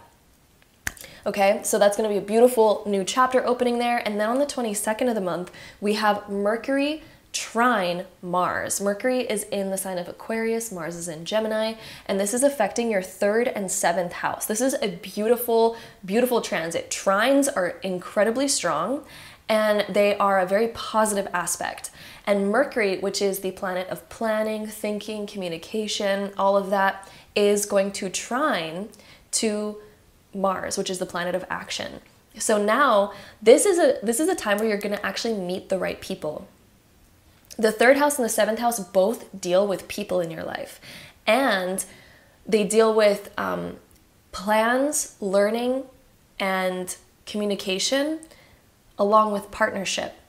So there could be teachers that you're connecting with. You may start teaching yourself, like teaching things or doing some self-learning or connecting with the things that you've needed to connect to in order to expand yourself in the ways that you've wanted to. This can also indicate that there's important people in your life that you're going to be growing a lot with and learning new things with. That's going to help you expand in really beautiful ways and help you take action towards the type of person that you want to become, the way that you want to impact the world, the way that you want to impact others. This is going to be a really beautiful transit for learning and growth. And this is going to be a very positive, very strong aspect where you may also be planning things also with a partner. So if you're in a relationship or if you have like a very close friendship or something like that, this can also indicate a time where you're planning something with them. So there could be plans that you're putting into motion with your partner or with a really close friend in your life. Or again, learning. I feel like it's all of these aspects because all of them fit into this category of Mercury trine Mars within the 3rd and 7th house. That's what all of this is. I really feel like you're expanding yourself in your mind, planning new things with somebody that you're really close with, and creating like and opening a new world for yourself with the things that you're interested in learning. You may even get a new interest and it may come from another person or something like that. So that is what we have for my Sagittariuses for the month of February for your astrology. And if you're curious about your love life, let's go into talking about your love life. All right, so my Sagittariuses, suns, moons, and risings, let's get into your love life for the month of February. So we have the 4 of Swords. This is about getting more comfortable, laying certain things to rest, taking time to rejuvenate, thinking about things and coming to peace with them, coming to peace with different things within your love life. I also feel like there's an incredible amount of healing that's happening in your love life throughout the month of February. Time to regenerate yourself, to give to yourself. I feel like this card can indicate some sense of alone time, not necessarily meaning that there's like separation or anything, but alone time is in like feeling like you're getting time to explore yourself, explore your own growth, do the things that you've been really wanting to do.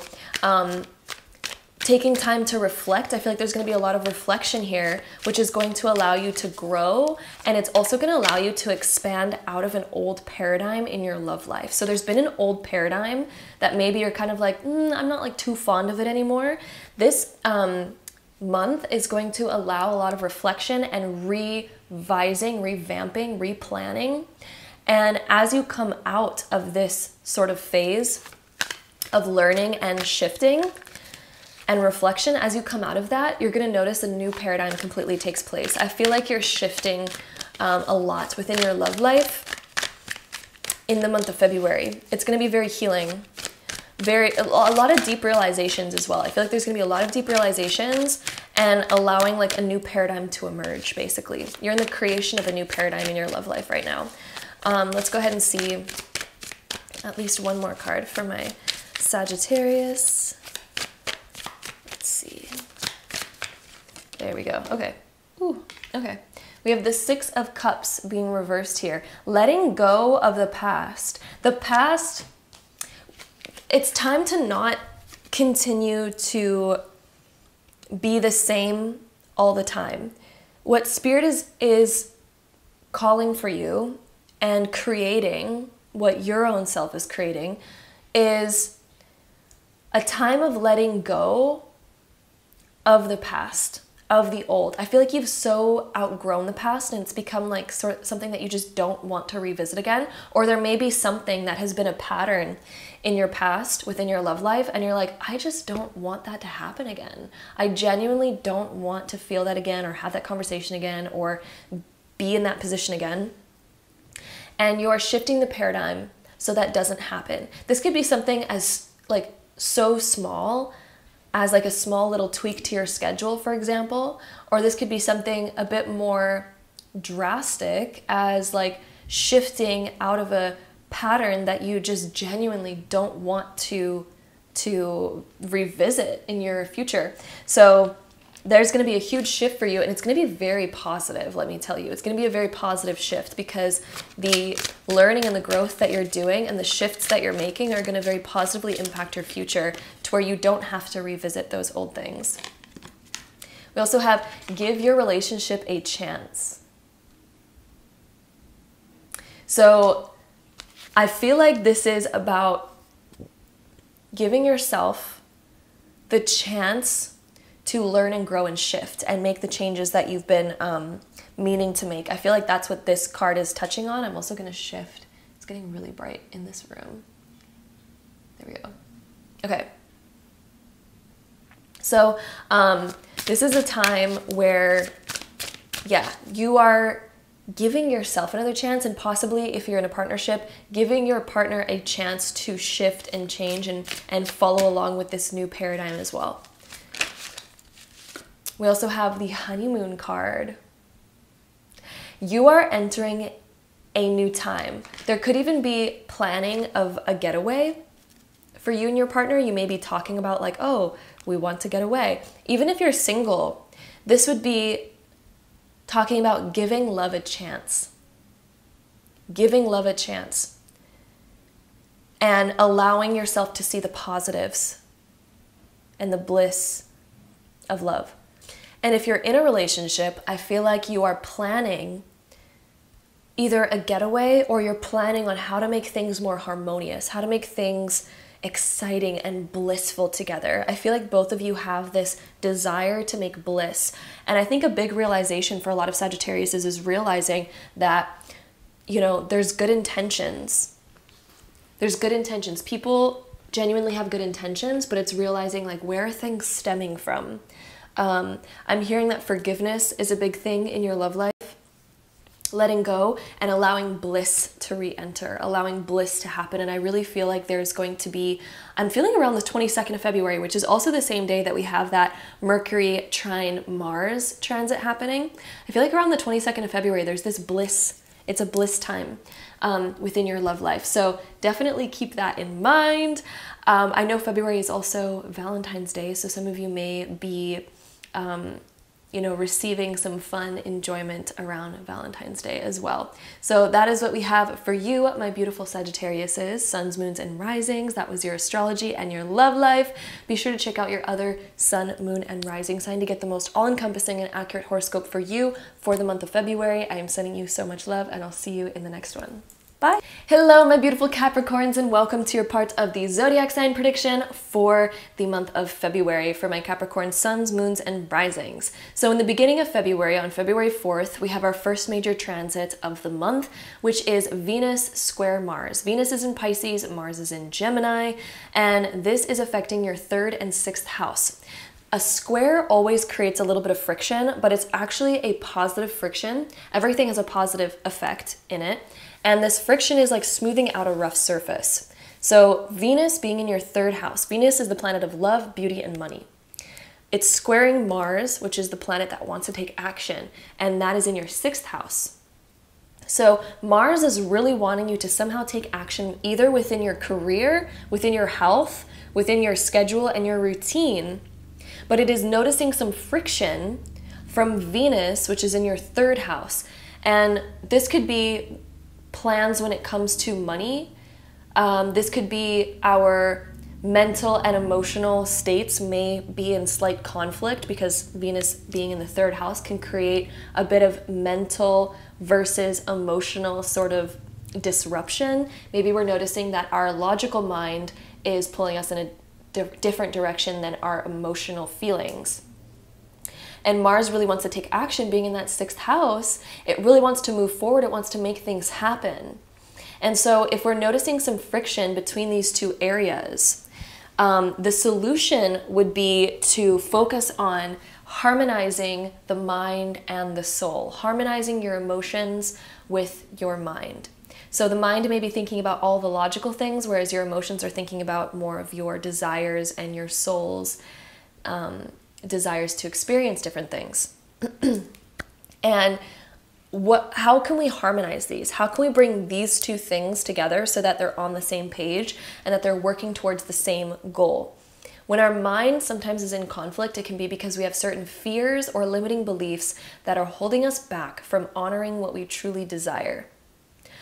This could also be that we're not putting in enough planning behind certain things, and we're not really pushing for it. So the 3rd house can deal with planning. It can also deal with learning. Maybe we need to learn more in order to take this action, or maybe we need to plan more in order to take this action. So those are going to be your solutions to look at as you go through this transit. And if you do feel a little bit of this friction between Venus and Mars, look at these areas of your life and see how you can begin to harmonize that. And then you're going to notice that things become smooth, and you're going to smoothen out that friction. So it's actually leading towards a very positive outcome to where you can actually take action and achieve exactly what it is that you're desiring within your health, your fitness, your schedule, your routine, your work, and all of that. So 6th house can also deal with environment as well. I just want to mention that. So this could also be changes that you want to make in your environment. And this is going to require more planning and more harmony between the mind and the emotions.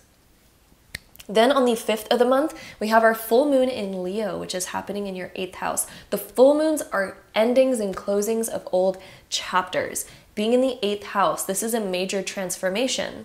This could also be an ending of shared assets with other people. So we may be closing out a chapter of, constantly giving and sharing our money, constantly giving and sharing our resources and our time to people who don't honor it, for example. Or maybe are there certain imbalances that we have between ourselves and other people that it's time to close out that paradigm. It's time to close out that unfairness and allow things to stem from a healthier place instead of from a more negative place. This is also the closing of a chapter of a transformation that maybe you've been feeling or going through. This is a closing of that chapter. And this is where you kind of come out of the transformation. This is kind of like the birth of the cocoon, because the 8th house can be seen as the metamorphosis and the cocoon that a butterfly goes into, or a caterpillar goes into to become a butterfly. And the full moon is the closing of that chapter. So if we're closing the chapter of your cocoon, that means that you're blooming out of it. So this is a time of maybe you were going through that deep metamorphosis, but now it's the time to reveal the curtain and be like, okay, I went through a metamorphosis. Here's the new me. I went through a deep transformation. Here's what I've been working on. Like, it's time to reveal and pull back the curtain of who you've or how you've been changing. So that is what this full moon is going to offer and bring. So it's going to bring about amazing shifts there. And since it's in the sign of Leo too, this is time for us to take on the spotlight. How have we changed? It's time to own that and be that, rather than hiding it in fear of like, but I haven't been this before. What if people judge my new wings? Like, but no, nobody's going to judge your wings. In fact, they may look at you and be like, wow, that's really cool. Like, I like the way that you've changed. That's awesome, you know? And if some people don't understand, well, oh well. So it's time to just be you. Pull back the curtain, shine who you are. That is what this full moon in Leo is bringing for my Capricorns. Then on the 11th of the month, we have Mercury moving into the sign of Aquarius, which is going to be transiting your second house through the entire rest of the month of February. So Mercury, when it transits the second, this is where we're going to be planning more around our material world. This is maybe when we are planning more things around our money and our finances. Mercury moving here, we may also be learning more about investing, money, about how we feel comfortable, what we want to create materially in our world. We may also be planning for a material thing in our future. So we may be thinking about something that we desire, and maybe we're planning like, oh, I want to attain that goal. How do I plan for that? How do I prepare for that? Because Mercury is helping us prepare for a new material thing happening in your life. So that's happening around and through the rest of the month of February. Then on the 15th of the month, we have a really beautiful transit, and this transit is Venus conjunct Neptune in the sign of Pisces, which is taking place in your third house. Venus conjunct Neptune is a very dreamlike, kind of full of love, romance, possibility, expansion, beauty, and it expands all of these things in our life. And happening in your third house, this is happening mentally for you. So my Capricorns, you're reaching a new mental state that's going to be like, ooh, I'm excited. I'm visualizing my future. I'm visualizing something that I'm so excited about, and it's putting you in a better mental mood and a better mental state. I feel like you're also going to be viewing yourself differently, seeing yourself in a new light. It's almost like you've upgraded, and especially because I think that full moon really helped you kind of reveal the new you and become the new you and release some of that cocoon or that shell that's been on you. Because you've been releasing that, and then we also have this other transit, it's almost like you're freeing yourself and you're able to see yourself in a new light that's really positive and makes you really excited, basically. And that's going to be a beautiful transit where I think you're going to be visualizing a lot about your future, where you want to end up. There could also be some really fun out there conversations that you have as well, especially since the third house deals with communication, conversations, other people in our life, sharing of information. So there may be new information that you're like, oh, I'm excited about that. That's exciting to me. So get ready for that as well, because that will also be taking place. Then on the 16th of the month, we have the Sun conjunct Saturn. Whenever the Sun conjunct Saturn, it highlights the positive aspects of Saturn. And the positive aspects of Saturn is positive discipline that ends up allowing us to become more productive. So this is bringing out more productive energy, and this is sitting in your second house. So this energy is allowing you to be more productive when it comes to your money, your finances, and your material world. So different things that maybe you've needed to do or get done, different plans that maybe you are making within your financial world are now able to move forward, and you're able to be very productive and take productive action towards them. This is also when you're going to become really responsible more with money and your material world, even though Capricorn, most of the time your element is usually really productive with money and really responsible with money and things like that. Usually that's a sign, that's an aspect that comes along with Capricorn energy. But when we have this conjunction with Saturn here, this is almost helping you expand that area more. So how can we put in more to that area and hone in on the things that we've been really wanting to do and really push ourselves to a new height in this area? So I feel like there's going to be a lot of productivity around money and material things, possibly even around food. So if you've been wanting to discipline yourself in a certain diet, that is also another thing that can happen when we have the Sun conjunct Saturn in the second house. So that's going to be taking place mid-February, on February 16th to be exact. Then on February 18th, we have the sun moving into the sign of Pisces. This is in your 3rd house. So the sun moving here, it's going to obviously be transiting Pisces for a month. And when the sun transits the 3rd house, it really highlights our level of interest in topics, in learning, in conversation, in talking. So there could be certain people in your life that you're really excited to talk to. There could even be more influential or exciting people that you really desire to learn from, and you might be picking their brain more, and you may be like, oh, I am really excited to talk to you. I'm really excited that I met you. You may be networking around this time, meeting new people that can offer new information, new learning, new wisdom for you. And that's going to be happening through the rest of February and into the month of March. And then that very next day, on the 19th, we have our new moon in Pisces, which is, of course, also affecting your 3rd house. The new moons are new chapters opening. Now there's a new chapter opening for you mentally, where I believe that you're going to be able to look beyond your current reality. You're going to be able to expand your mind. You may also enter a new chapter where you're excited to learn new things, plan new things, meet new people. There could be a new person in your life that ends up becoming somebody that you regularly talk to, or you talk to about really interesting things. This can also be a time of dreamy ideas as well, especially because the moon will be in Pisces in your 3rd house. This can make a very dreamlike, very dreamy mental state where you're excited to explore new ideas, get new inspiration, and all of that kind of jazz.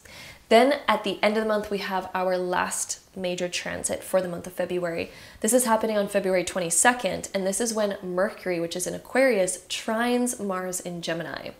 This is a very positive aspect, especially because trines are very strong and they are also very positive. They're the strongest aspect that can be made.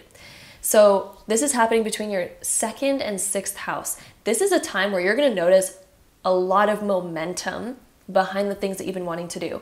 I feel like a lot of you are going to be planning certain things financially and materially for yourself that Mars, being in your 6th house, is going to be able to excel at taking action towards. You're going to be able to create a very strong, solid routine and plan that supports what you desire around money in your material world. So there could be a big material goal that you want to achieve, such as buying a house, buying a car, opening a business, whatever the case may be. There could be some sort of material goal that could even just be saving a certain amount of money or buying like a camera or computer or whatever it is. Something material that you're planning for. All of a sudden, by the end of the month, there's going to be a very strong, powerful energy where you're going to be able to start taking action towards that. And it's a plan that's going to absolutely 100% work. So if you're wanting to create something, I highly recommend planning that out through the transits that we have through the month of February, such as our Venus conjunct Neptune that's happening on February 15th. That's going to allow you to dream a lot about your future. Then on the 16th, when we have the Sun conjunct Saturn, that's going to be a great time of being really productive, especially within your 2nd house of material desires and what you desire to reach and the goals that you want to attain. And then, of course, on the 22nd, that's when that real action with that trine between Mercury and Mars happens, where it's going to be really powerful to take action towards those things, and it's going to bring out the energy of planning and action and creating a lot of momentum behind what you desire. So that is what we have there for my beautiful Capricorns, suns, moons, and risings. If you are now curious about your love life for the month of February, then let's go into that. All right, so my Capricorns, suns, moons, and risings, your love life for February. Ooh, lots of cards there. So we have 2 ones immediately here. We have the Emperor being reversed with the 3 of Cups upright. This is a month not to win. This isn't about winning. This isn't about competition. This isn't about being at the top.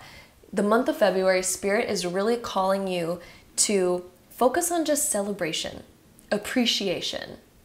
There's no need to win. There's no need to prove yourself. There's no need to be at the top or to show up as your best. That's a huge thing. There's no need to be super fancy every day and to be at your top. The important thing in your love life in the month of February is the quality time. The quality time that you spend with people, the appreciation and the love that you spread towards the people that you love. I feel like this is a month, rather than focusing on your individual world, which of course in your astrology, there's a bit of your individual world there for sure. But within your love life, this is about celebrating other people. There could even be somebody important. So such as your partner, or, you know, if you're single, this could be, you know, a friend that you really love. But either way, there could be something happening where you need to celebrate someone, somebody important to you in the month of February. And it's so just important just to leave other stuff behind or aside while you bring focus towards the people that you really, really love. I think that there's going to be a great opportunity for that. And again, I don't feel like it's going to take up most of February, but I feel like there is a celebration that needs to be had, or an appreciation that needs to be shared, a love that needs to be shared for the people that you really love and appreciate in your life. So Spirit is offering that as some guidance for you. We also have the moon being reversed. So this is about letting go of different fears. Letting go of different fears, not letting fear hold you back in your love life. There could be certain things that we fear, whether it be things that we fear to say, things that we fear to do, things that we fear to face. This is a month of allowing fear and inhibition to leave, and let's just be open, share the love, spread the love, and spread the appreciation. It's time to let the ego go away, especially when it comes to certain things that maybe we just need to accept. Accept it, move on, and let's celebrate. Let's celebrate the love and the joy that we have around us with the people that we love. That's some spiritual advice for the month of February. I also feel like, again, there's going to be something important to celebrate, but I feel like it's coming either through a friend or a partner. A friend or a partner has something that is important to them to celebrate, and it's going to be a fun time for you. And that's going to be a really fun event taking place, full of joy and love. Let's see what else we get for you, my beautiful Capricorns.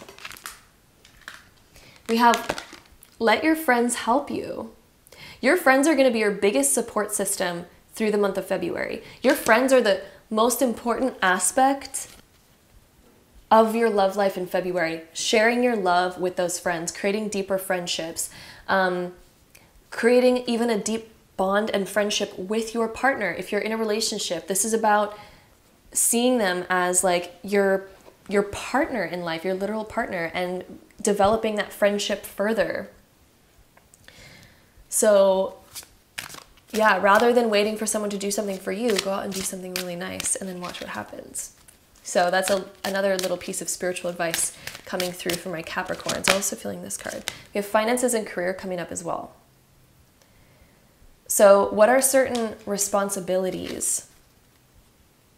Some of us may look at relationships as numbers. We may be counting things. We may be looking at things and being like, ooh, here's the number of this. Here's the number of times you've done this. Here's the number of this. We may be counting like, you bought me dinner yesterday and it was $30, but then I bought you dinner last week and it was $90. So you still owe me like 2 more dinners before I'm gonna buy another dinner. You know what I mean? Like the kind of, I don't know, relationship balance like that where you're counting things. I feel like things have been counting. And advice from Spirit, look at the generosity. Don't look at the numbers. The numbers is what's going to create a very logical and a very rigid kind of relationship with the people in our life. But when we can look at things from a standpoint of, wow, you did that for me, that's so nice, rather than counting numbers and becoming the accountant of your relationship, you know what I mean? Don't become the accountant of your relationship. Don't allow things to become, you know, spreadsheets that we need to memorize, because that's when we're going to notice conflict and issues within our love life. So that's the advice that Spirit has for your love life through the month of February. Focus on the celebration, focus on the appreciation and the love, and you'll see the most amazing things blossom from that place in your love life in the month of February. So that's what we have for you, my beautiful Capricorns. Be sure to check out your other sun, moon, and rising sign to get the most all-encompassing and accurate horoscope for you for the month of February. I am sending you so much love, and I'll see you in the next one. Bye. Hello, my beautiful Aquariuses, and welcome to your part of the zodiac sign prediction for the month of February. This is for my Aquariuses, suns, moons, and risings. So welcome. So we begin off the month of February. Our first major transit is on the 4th. And this is the square between Venus and Mars, which can create a little bit of friction, but at the same time, that friction actually has a positive outcome. So let's talk about what that's creating for you. Venus is in Pisces, the planet of love, beauty, and money, which is sitting in your second house. So this is an aspect that is squaring Mars, which is the planet of action and drive and motivation, which is sitting in your fifth house. There's a drive that you have to create more enjoyment in your life. When Mars is transiting the fifth, it can create this really fiery energy of like, ooh, I really want to like plan something. I want to do something. I want to have more fun in my life. I want to create more enjoyment. I want to create more spark. But when it's squaring Venus in your second, we may be flooded with responsibility. We may be flooded with like, oh, but I don't want to spend money on that. I don't want to spend too much money. I don't want to do that. I don't want to, I don't want to step out of my comfort zone too much. It can be that as well. And we just may be feeling a friction because we may be restricting ourselves a little bit because maybe money, maybe we're not wanting to invest. Maybe we're also noticing that time is difficult as well because the second house can also indicate how much time we have.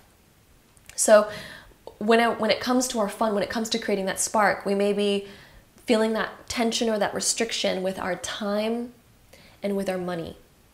And if so, this is that friction that's kind of like sandpaper that's meant to smooth out a rough surface. So when it's feeling a little bit rough, that friction actually helps smooth things out. It helps us become aware of the things in our life that maybe we need to shift and change in order to create the outcome that we want. Mars wants to pull us towards the action within our fifth house so much.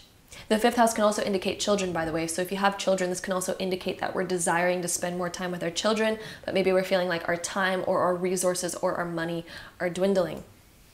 And maybe we're feeling like overwhelmed, right? So it can also indicate that.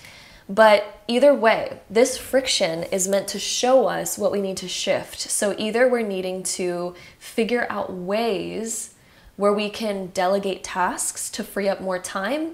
Maybe we're needing to figure out how we can let go of things that we don't really need in our life. Maybe we can, create better financial aspects for ourselves by getting rid of things that maybe we don't fully need in our life anymore. Maybe we can let that go in order to free up more financial freedom and a bit more time freedom as well. So this is calling you to make those types of changes in your life in order to take the action on what it is that you desire, in order to create more of what you desire. Because I feel like there's been this restriction. There's almost like a restricted feeling where we have to restrict our amount of fun. We have to restrict our amount of play. This could also be coming from the other relationships in our life, since Venus is the planet of love, beauty, and money.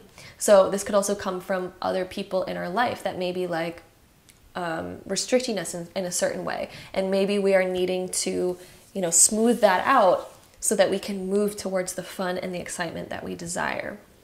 So that's happening in the beginning of the month. Then on the 5th, we have our full moon in Leo, which is happening in your 7th house. The full moons close out old cycles, old phases, old chapters, and this is happening in your love life or within your close partnerships, because the 7th house is close partnerships in your life, and it's also about your own balance as well. So with this full moon in Leo, this is when we're closing out an old chapter that maybe was no longer serving us. Maybe we've outgrown certain things. Maybe we feel like we're just entering a new chapter. We're ready for a new chapter within our close partnerships in our life. And we're ready to, again, close out that old chapter and bring light to a new one. Because Leo, since this full moon's happening in Leo, Leo loves to bring light to other things. It loves to open and expand its heart. We may also be shedding and letting go of old barriers and walls that kept us, not as close to our close partnerships in our life. This is allowing us to shed that. This is allowing the heart to shine more. This is allowing and welcoming in more love as well, because there may be a shining light in your life, and this is allowing more of an open door to welcome more of that as well. So This is opening up the time for that, shedding old things within your close partnerships. This could also be if you've had any friction in your close partnerships. This is allowing that to shed and fade as well. And Leo allows the soul to shine and to step up and be seen and appreciated. So you may be noticing that around the beginning of February as well. Then on the 11th of February, we have Mercury moving into Aquarius, which is going to be transiting your first house, of course, Aquarius. And this is going to be taking place through the rest of February. Mercury is going to be transiting your sign. So when Mercury transits the first, this is plans regarding yourself, things that you desire, thinking about new ideas that are out of the box, planning new things to where you can expand, you can feel great. This is a deeper thinking and a deeper reflection within yourself, and you may notice a lot of personal growth through the rest of February and even into the month of March. There may be a lot of personal growth through this time. You may also be learning new information that you're like, oh, I'm so excited about that. This could also be new information that's going to cause a deep transformation for you. So if you've been looking at certain things in your life that may be holding you back, or maybe there are problems that need to be solved, there's going to be some sort of new information that's coming in through the rest of February and through the beginning of March that's going to really help you make some deep transformations. This is going to transform you deeply on a really deep level, and it's information that will be coming in, information that you're going to be learning in some way, shape, or form. Then on the 15th of the month, we have Venus in Pisces conjunct Neptune in Pisces, which is all happening in your second house. This transit between Venus and Neptune, when they conjunct, it is such a beautiful energy. It creates more beauty in our life. It creates an ability for us to visualize our future in a really beautiful way. Venus is the planet of love, beauty, and money. And it's conjunct Neptune, which is the planet of fantasies, dreams, mysteries. It can also be the planet of illusion, but in this case, it creates more of a beautiful vision for us to then feel and visualize what we want to move towards and create in our life. Being in your second house, I feel like this will be new ideas and plans around money, new ideas and plans around your material world and what you want to invest in, different ways that you want to invest your time. So you may be visualizing a kind of new sort of paradigm of your life, and you're like, ooh, that sounds really fun. I wish I could get to that. How do I create more of that in my life? And that's going to be something that you then begin building towards. Then on the 16th of the month, we have the Sun conjunct Saturn. Saturn is a planet of discipline. And when the Sun conjuncts it, it creates a very positive discipline to where we become very productive.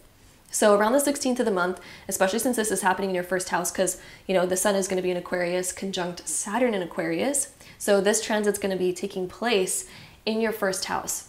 This is where we become very productive ourselves. We're like, ooh, I'm just hit with inspiration. I'm hit with motivation. I'm hit with drive to get things done.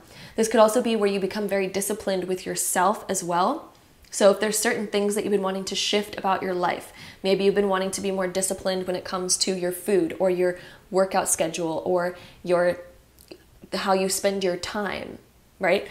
You are going to become quite disciplined at this time. And it's going to become very productive. And these are all about the self, your personal goals, the things that you desire to create and spend your time doing.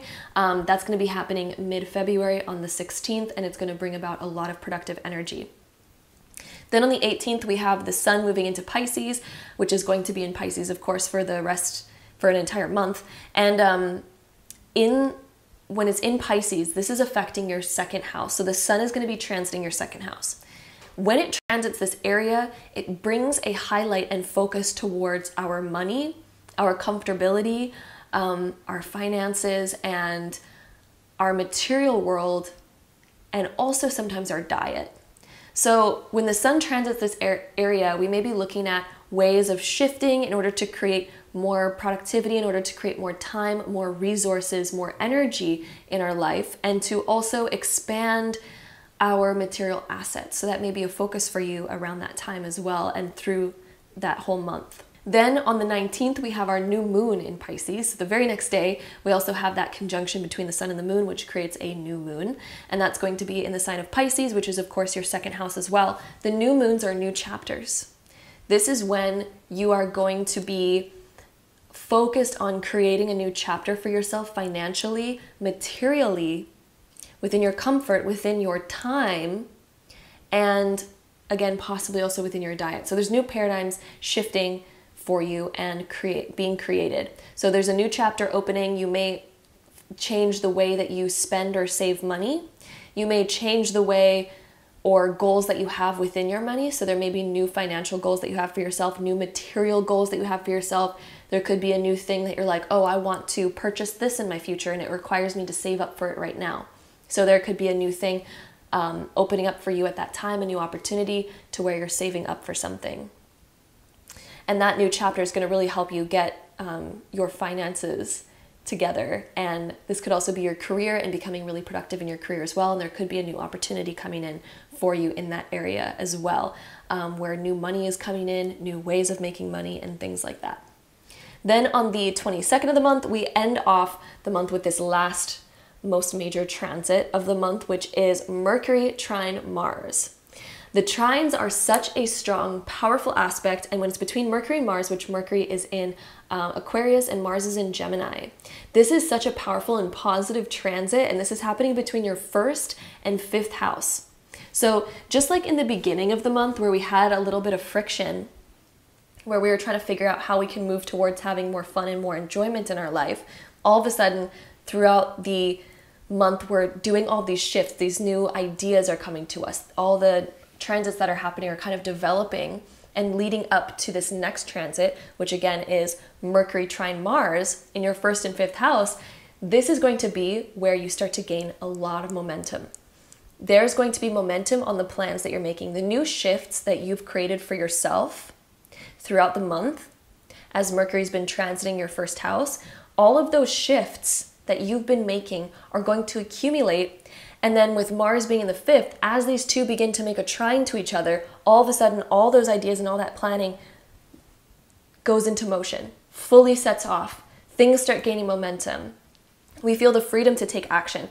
This may be where there's a lot of fun plans that are all of a sudden in motion. Maybe we're making a lot of fun plans for our future that we're like, ooh, that's exciting. Or we could even become more creative around this time. There could be a new passion coming into your life, something new that you're really excited about with Mars being in your 5th house. This is a very exciting, passionate time with a lot of drive behind that. And it could also create a lot of sexual energy as well, because when Mars is transiting the 5th, it can also create a lot of sexual energy. So, take that as you will, but that can also create that kind of energy. It can also create a very flirtatious energy because it has its trine to Mercury. So this can create a bit of a flirtatious energy and a fun energy throughout the rest of the month of February for you.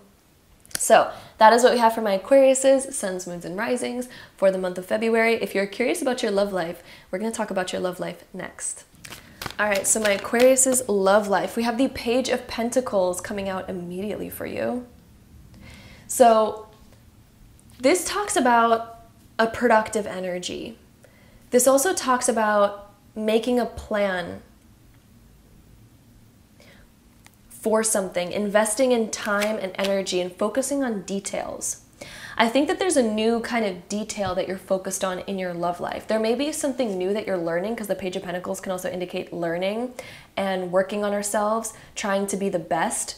This is a refinement as well. The Page of Pentacles can indicate refinement, looking at detail, learning new things. So within your love life, as an aspect in your love life, there could be aspects of yourself that you're working on, or things that you're ready to implement in your love life. Let's see what else we get for you. But the Pentacles are a very productive energy. They're a very productive element. We also have the Hermit. This is exploring deeper aspects of your relationship, deeper aspects of wisdom. Some of you may be seeking deeper wisdom, going deeper in yourself, and finding ways of refinement of yourself. The Hermit is a really deep card, and it's associated with the number 9, which is all about reflection and a big shift. So we may be reflecting on ourselves, different aspects of ourselves that maybe we need to refine more, because the page is the beginning of a journey. So is there certain aspects of ourselves that still may need some work or some refinement? And it looks like we're looking deeper into that. we're looking deeper into that and we're like, how could I fix that? How could I better this area? It looks like it's a month of betterment of yourself.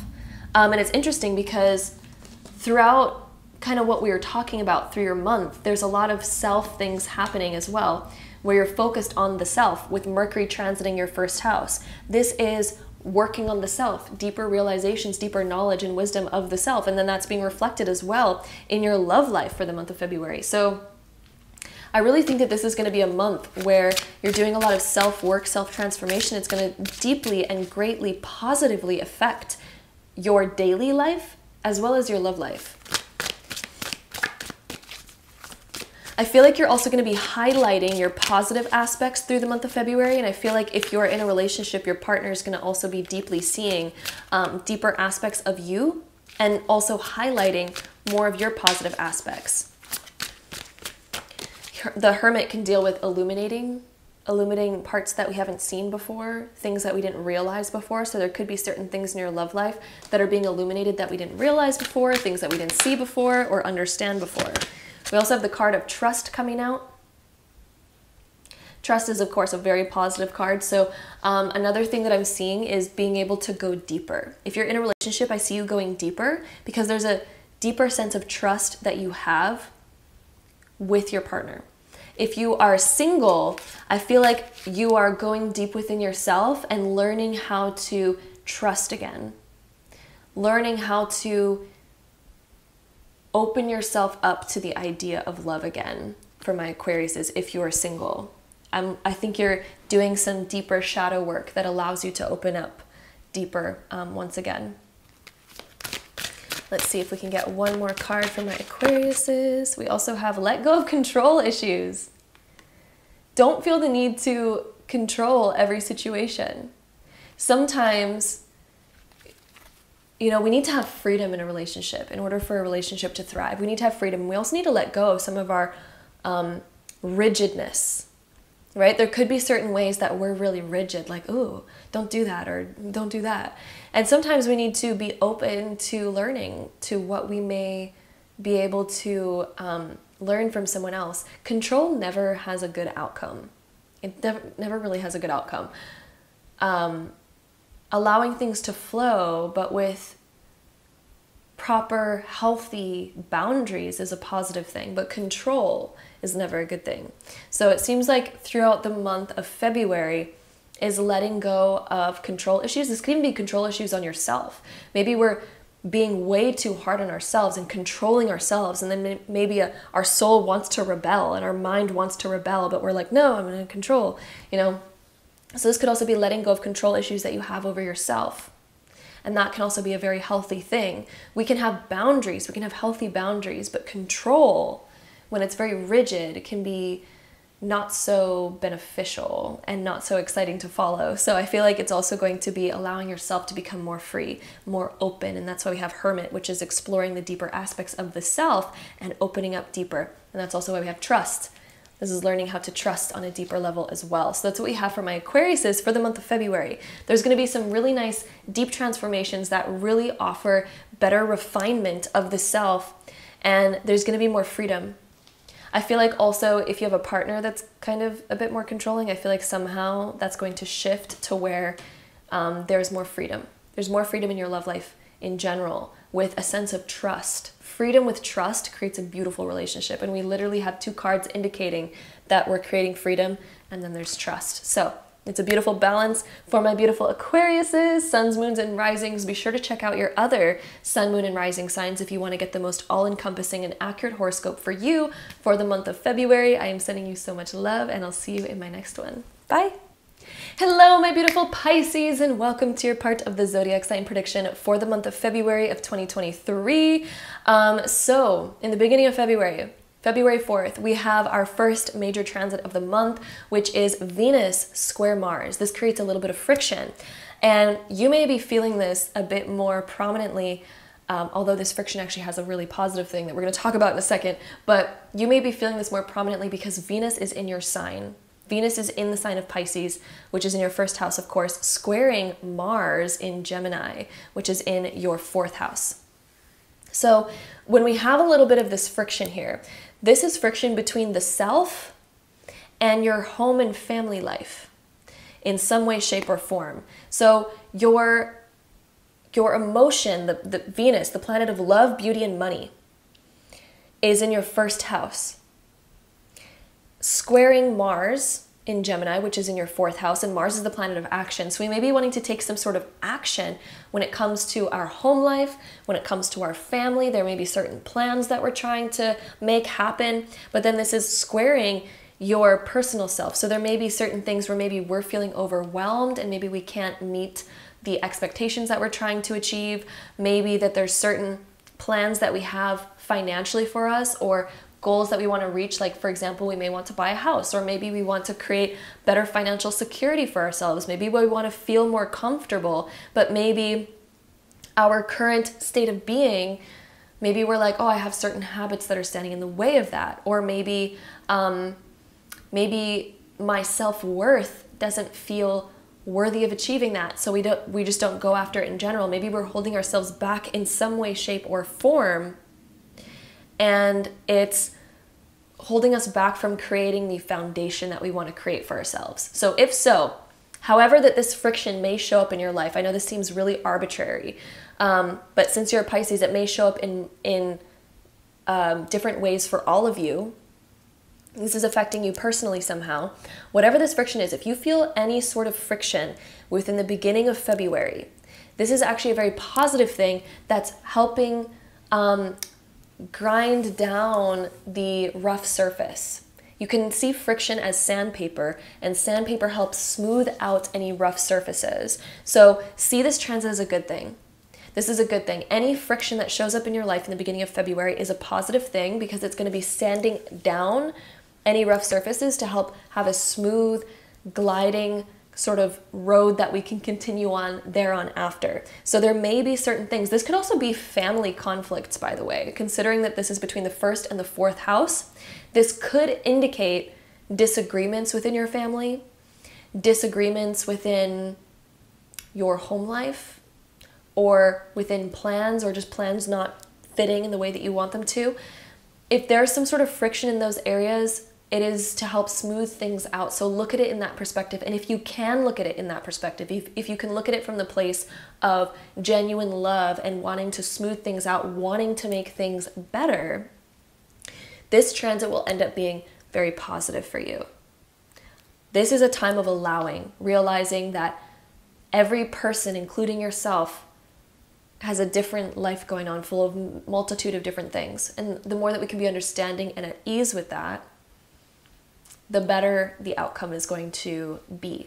So share and spread more love, more compassion, and through that, this is going to help smooth out. Then on the 5th of the month, we have our full moon in Leo in the 6th house. Full moons close out old chapters. And being in your 6th house, this is an old chapter within your schedule and routine, an old chapter within your work, an old chapter within your health as well. The full moon is helping close out this old chapter. And being in the sign of Leo, it's helping highlight what we need to close out, what we're done with, what we no longer want to experience. It's highlighting what needs to be let go of. So if there's certain things that we can't do anymore for our health purposes, for health reasons, this full moon is helping us close that out. If there's certain things that we shouldn't do anymore because maybe it's holding us back from our fitness goals, that needs to be let go of. And the full moon is helping us let go of that energy. If there's certain things that we need to let go of in our routine or schedule or within our career life, this is also helping us complete and do that so we can have more balance in that area and reach the goals that we're really wanting to achieve. So this is highlighting those aspects and helping us release all the things that are no longer serving us and holding us back from our truest, highest, and greatest potential. Then on the 11th of the month, we have Mercury moving into the sign of Aquarius, which is going to be in your 12th house. When Mercury transits the 12th, it can create a deeper aspect of thinking. This creates like thinking outside of the box, discovering new information, discovering new ideas. This can be a really creative time, but it can sometimes also create some brain fog. And if so, if you're getting brain fog, if you're getting any like memory things, Focus on not overwhelming yourself with too much information or too much thinking. Anytime something important comes to your mind, just write it down, let it go.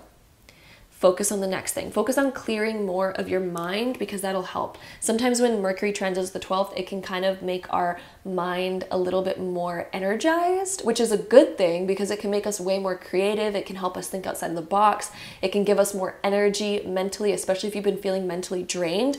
This will help you feel more alert and awake mentally. But again, if you're noticing that that overdrive becomes too much, just focus on clearing that. Writing things down can definitely help because Mercury is also the planet of writing, and writing can be a great solution to the very active Mercury energy that Mercury will be bringing. And that transit's going to last through the entire month, but see it as a good transit because it's bringing a lot of positive energy where we can really think about new ideas and expand ourselves. This can also be expanding deeper learning. Some of you may be learning more about psychology. Because when Mercury also transits this area, we may be learning and observing more about people's psychology. It can make us very intuitive as well, so we may be picking up on deeper things from people. So pay attention. When are you picking up on things that may not be your own versus when are you picking up things that are truly your own thoughts and ideas?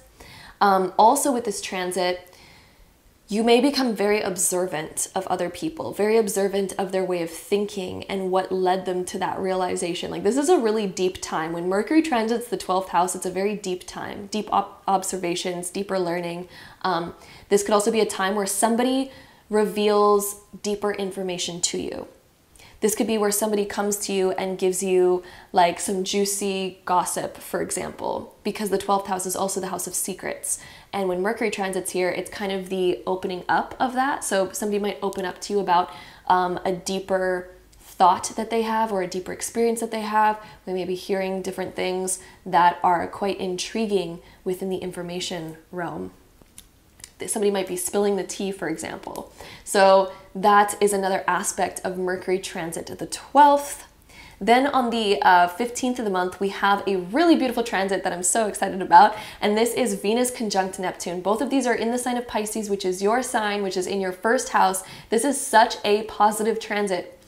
Venus and Neptune together create a very romantic, kind of fun, juicy energy. And I would not be surprised if a lot of my Pisces, if you get into romanticizing your life more, focusing on creating more joy, more fun, more kind of dreamlike sort of reality for yourself. So you may be focused or inspired around this time to sort of up-level your self-image. And this would be a great time to focus on bringing in more romance in your life. Even if you're single, we can create a romanticized life even if we're single by buying ourselves flowers, decorating things beautifully, turning on sensual music that we get to cook to, that we get to, you know, take a shower with. I love turning on like really beautiful like romance music when I'm taking a shower, and I'll put like rose essential oil in a diffuser or within my shower, because if you put like a drop of essential oil in your shower, it can really like steam up and make the shower smell really nice. Like, I love to just do things that make me feel like in the essence of romance. And even when I was single, I used to do that, and it's just so fun and so exciting because we don't always need, you know, somebody in our life in order to create romance in our life. So whether you're single or in a relationship, this would be a great time to focus on giving romance to yourself and improving your self-image. This is a time of self-love, so focus on loving yourself and giving to yourself through this time, especially since both of those planets are in your sign. They are both beautiful planets that can really bring some enhancing beauty to your life. Then on the 16th of the month, we have the Sun conjunct Saturn.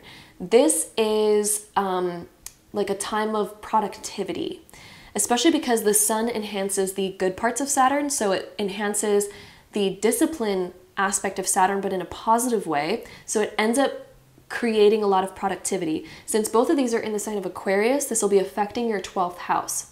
We may become very productive within our own mind and become very disciplined within our own mind. So rather than feeling like we need to think about all of this and do all of this. Like if you've been scattered within your mind lately, this is a time where Saturn's going to really help us become more disciplined within our mind, disciplined within our thoughts. This can also be a time of higher intuition as well. Our intuition just may be like way high and way sensitive. So pay attention to your dreams as well. You may be getting significant dreams around this time.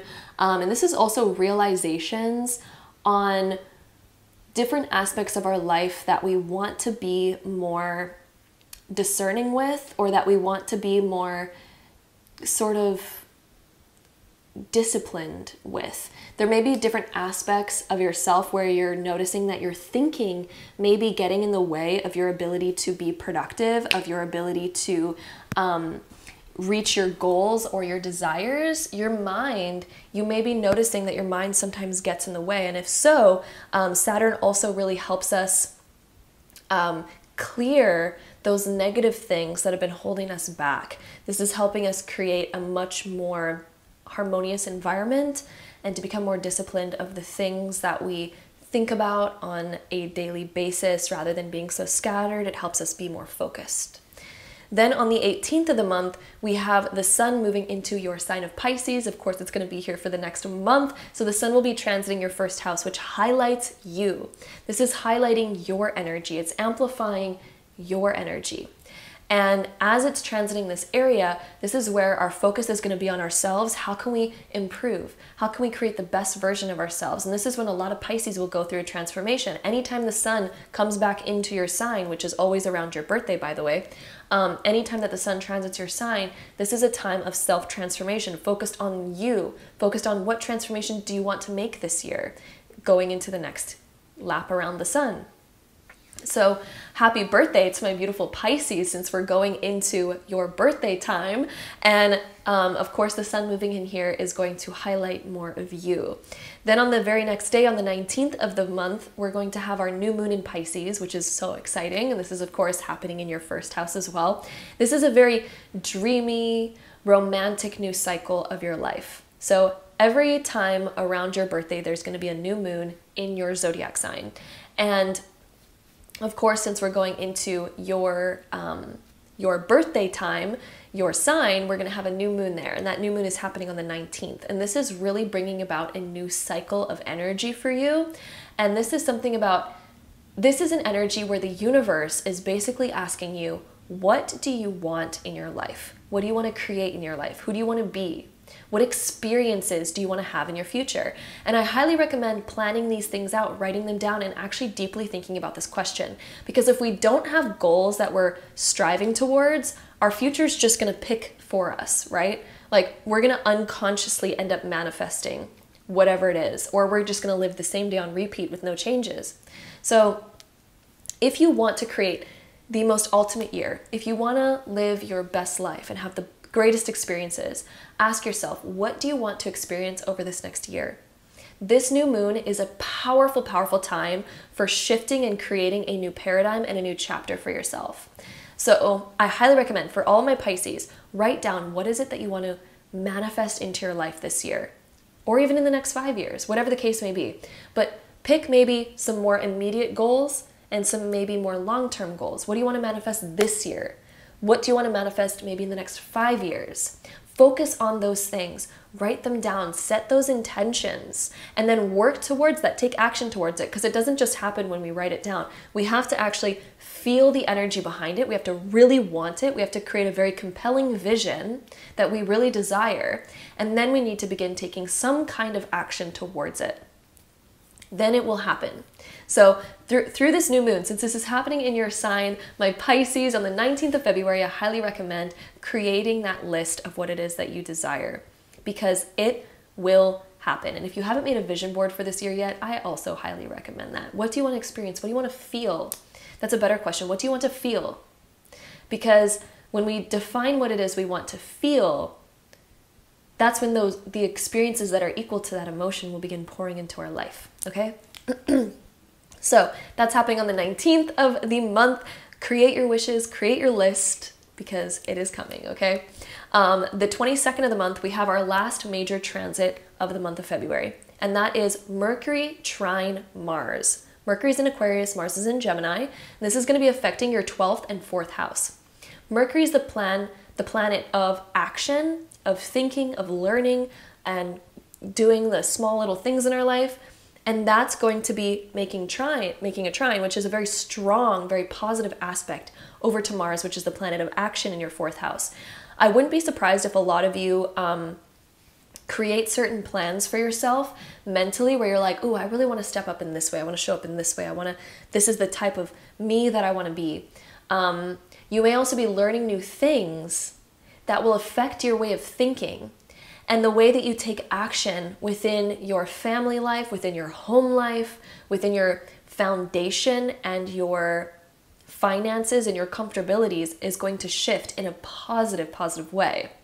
So there's different plans that you're going to be making, and these may even be like plans that maybe you're not even fully aware of, but there's somehow a paradigm shift happening for you. And on the 22nd, this paradigm shift is going to make your home life more harmonious, and it's going to make plans move forward. Just how in the beginning of the month we may have had a little bit of friction in that area, all of a sudden now we have the positive momentum going. And it's because of the different transits that we had throughout the month that have led up to this beautiful point where we have this trine between Mercury and Mars. Now the energy of that positive shift is now gaining momentum, and we're going to notice a lot of positive shifts in our life around the end of February and through the rest of the month of February. Is going to be some really nice positive shifts within your family life. There could be deeper understandings, especially with Mercury being in the 12th house. There's like deeper understandings here where we're understanding the people in our life. We're understanding better our home life, what we desire in this area. We're better understanding our foundation and our sense of security. And because we better understand our family and our sense of security and all of those different things, because we understand that on a deeper level, and there's mutual understanding there, this is going to be what allows us to take very positive, healthy, beautiful, inspiring, passionate action in that area to make things start happening. Whatever it is that you're desiring in that area will be gaining momentum. So that's what's happening at the end of the month to carry with us through the rest of February and into the month of March. So that's what we have for my Pisces, suns, moons, and risings. And if you're curious about your love life for the month of March, let's go ahead and, or not March, we're talking about February. You are Pisces, so I was thinking about March for some reason, but Pisces starts in February. This is for the month of February. If you're curious about your love life for the month of February, then let's go ahead and hop right into that. All right, so my Pisces love life for February, my Pisces suns, moons, and risings. Let's get into your love life. We have the World coming up, closing out of an old chapter. What are you wanting to close out? What is a chapter that you're like, I'm done learning that, I'm done living in that chapter? You've literally gotten to the point where you're a master of your old chapter. You're a master of the old chapter. You don't need to repeat those lessons. You are fully grown in that area. So I feel like there's some sort of cycle that you're completing. And this is a cycle where you're kind of like in the mindset, like, I'm ready for something more. I'm ready for something new. I don't need the same old lesson over and over again. I've graduated. Like, this is the card of I've graduated. You're graduating out of an old cycle, an old chapter. You're definitely ready for something new here. We also have the Ace of Cups being reversed. There's an aspect of you that feels slightly unfulfilled in your love life. This could be something that we're not honoring within ourselves. This could be something that we're desiring, but maybe we haven't taken action on. This could be something that we're desiring, but maybe we haven't fully communicated or realized up until this point. And you've graduated this old chapter. You're ready for something more. And you may also be realizing, okay, you may have been fully fulfilled in the past, but this could also indicate that because you're now graduating, you're realizing new things that you want. And in this realization, it's now time to go after them. But maybe we just don't quite know how yet. But that's going to be figured out through the month. I feel like you're figuring out how to take action on beginning this new chapter. We're kind of like, we're ready for something new. We've graduated the past lessons. I feel like this is wrapping things up of this old paradigm, this old you. You're going to begin wrapping things up. and ready for something new. We also have heart-to-heart conversations. I feel like you're going to start opening and listening deeper to your heart and what you desire. You may also be opening up and sharing what it is that you desire. And this is going to get the momentum going of creating that. I feel like this is a time of being honest with yourself and honest with others in your life. We also have free yourself. In some way, shape, or form, you have held yourself back from experiencing what it is that you truly want. And I feel like the month of February is the realization of this. It's the realization that you've held yourself back in certain ways in your love life from experiencing what you truly desire. February is the month of freeing yourself from those restrictions and realizing that, like, I want to allow myself to go for more. I feel like there's been a fear or some sort of hurt that has occurred in the past that has caused you to close off a certain desire of yours and to deny it. This is the month of freeing that desire, to allow it to begin coming into your life, because the only way to allow it is to get yourself out of the cage. If we hold ourselves back, nothing's going to come in. Like, what can come into our cage? You know what I mean? We may have a lot of like barriers around us that keep us safe. But at the same time, is it making us happy? Is it making us fulfilled? I feel like there's a desire to run free again and to achieve and to go after and allow yourself to create the experiences that you desire. And it's going to require opening up more on a deeper level. And February is the month of finding your freedom again. February is the month of graduation of an old cycle, and to tap into your heart about what you really want and to go after that, to be free.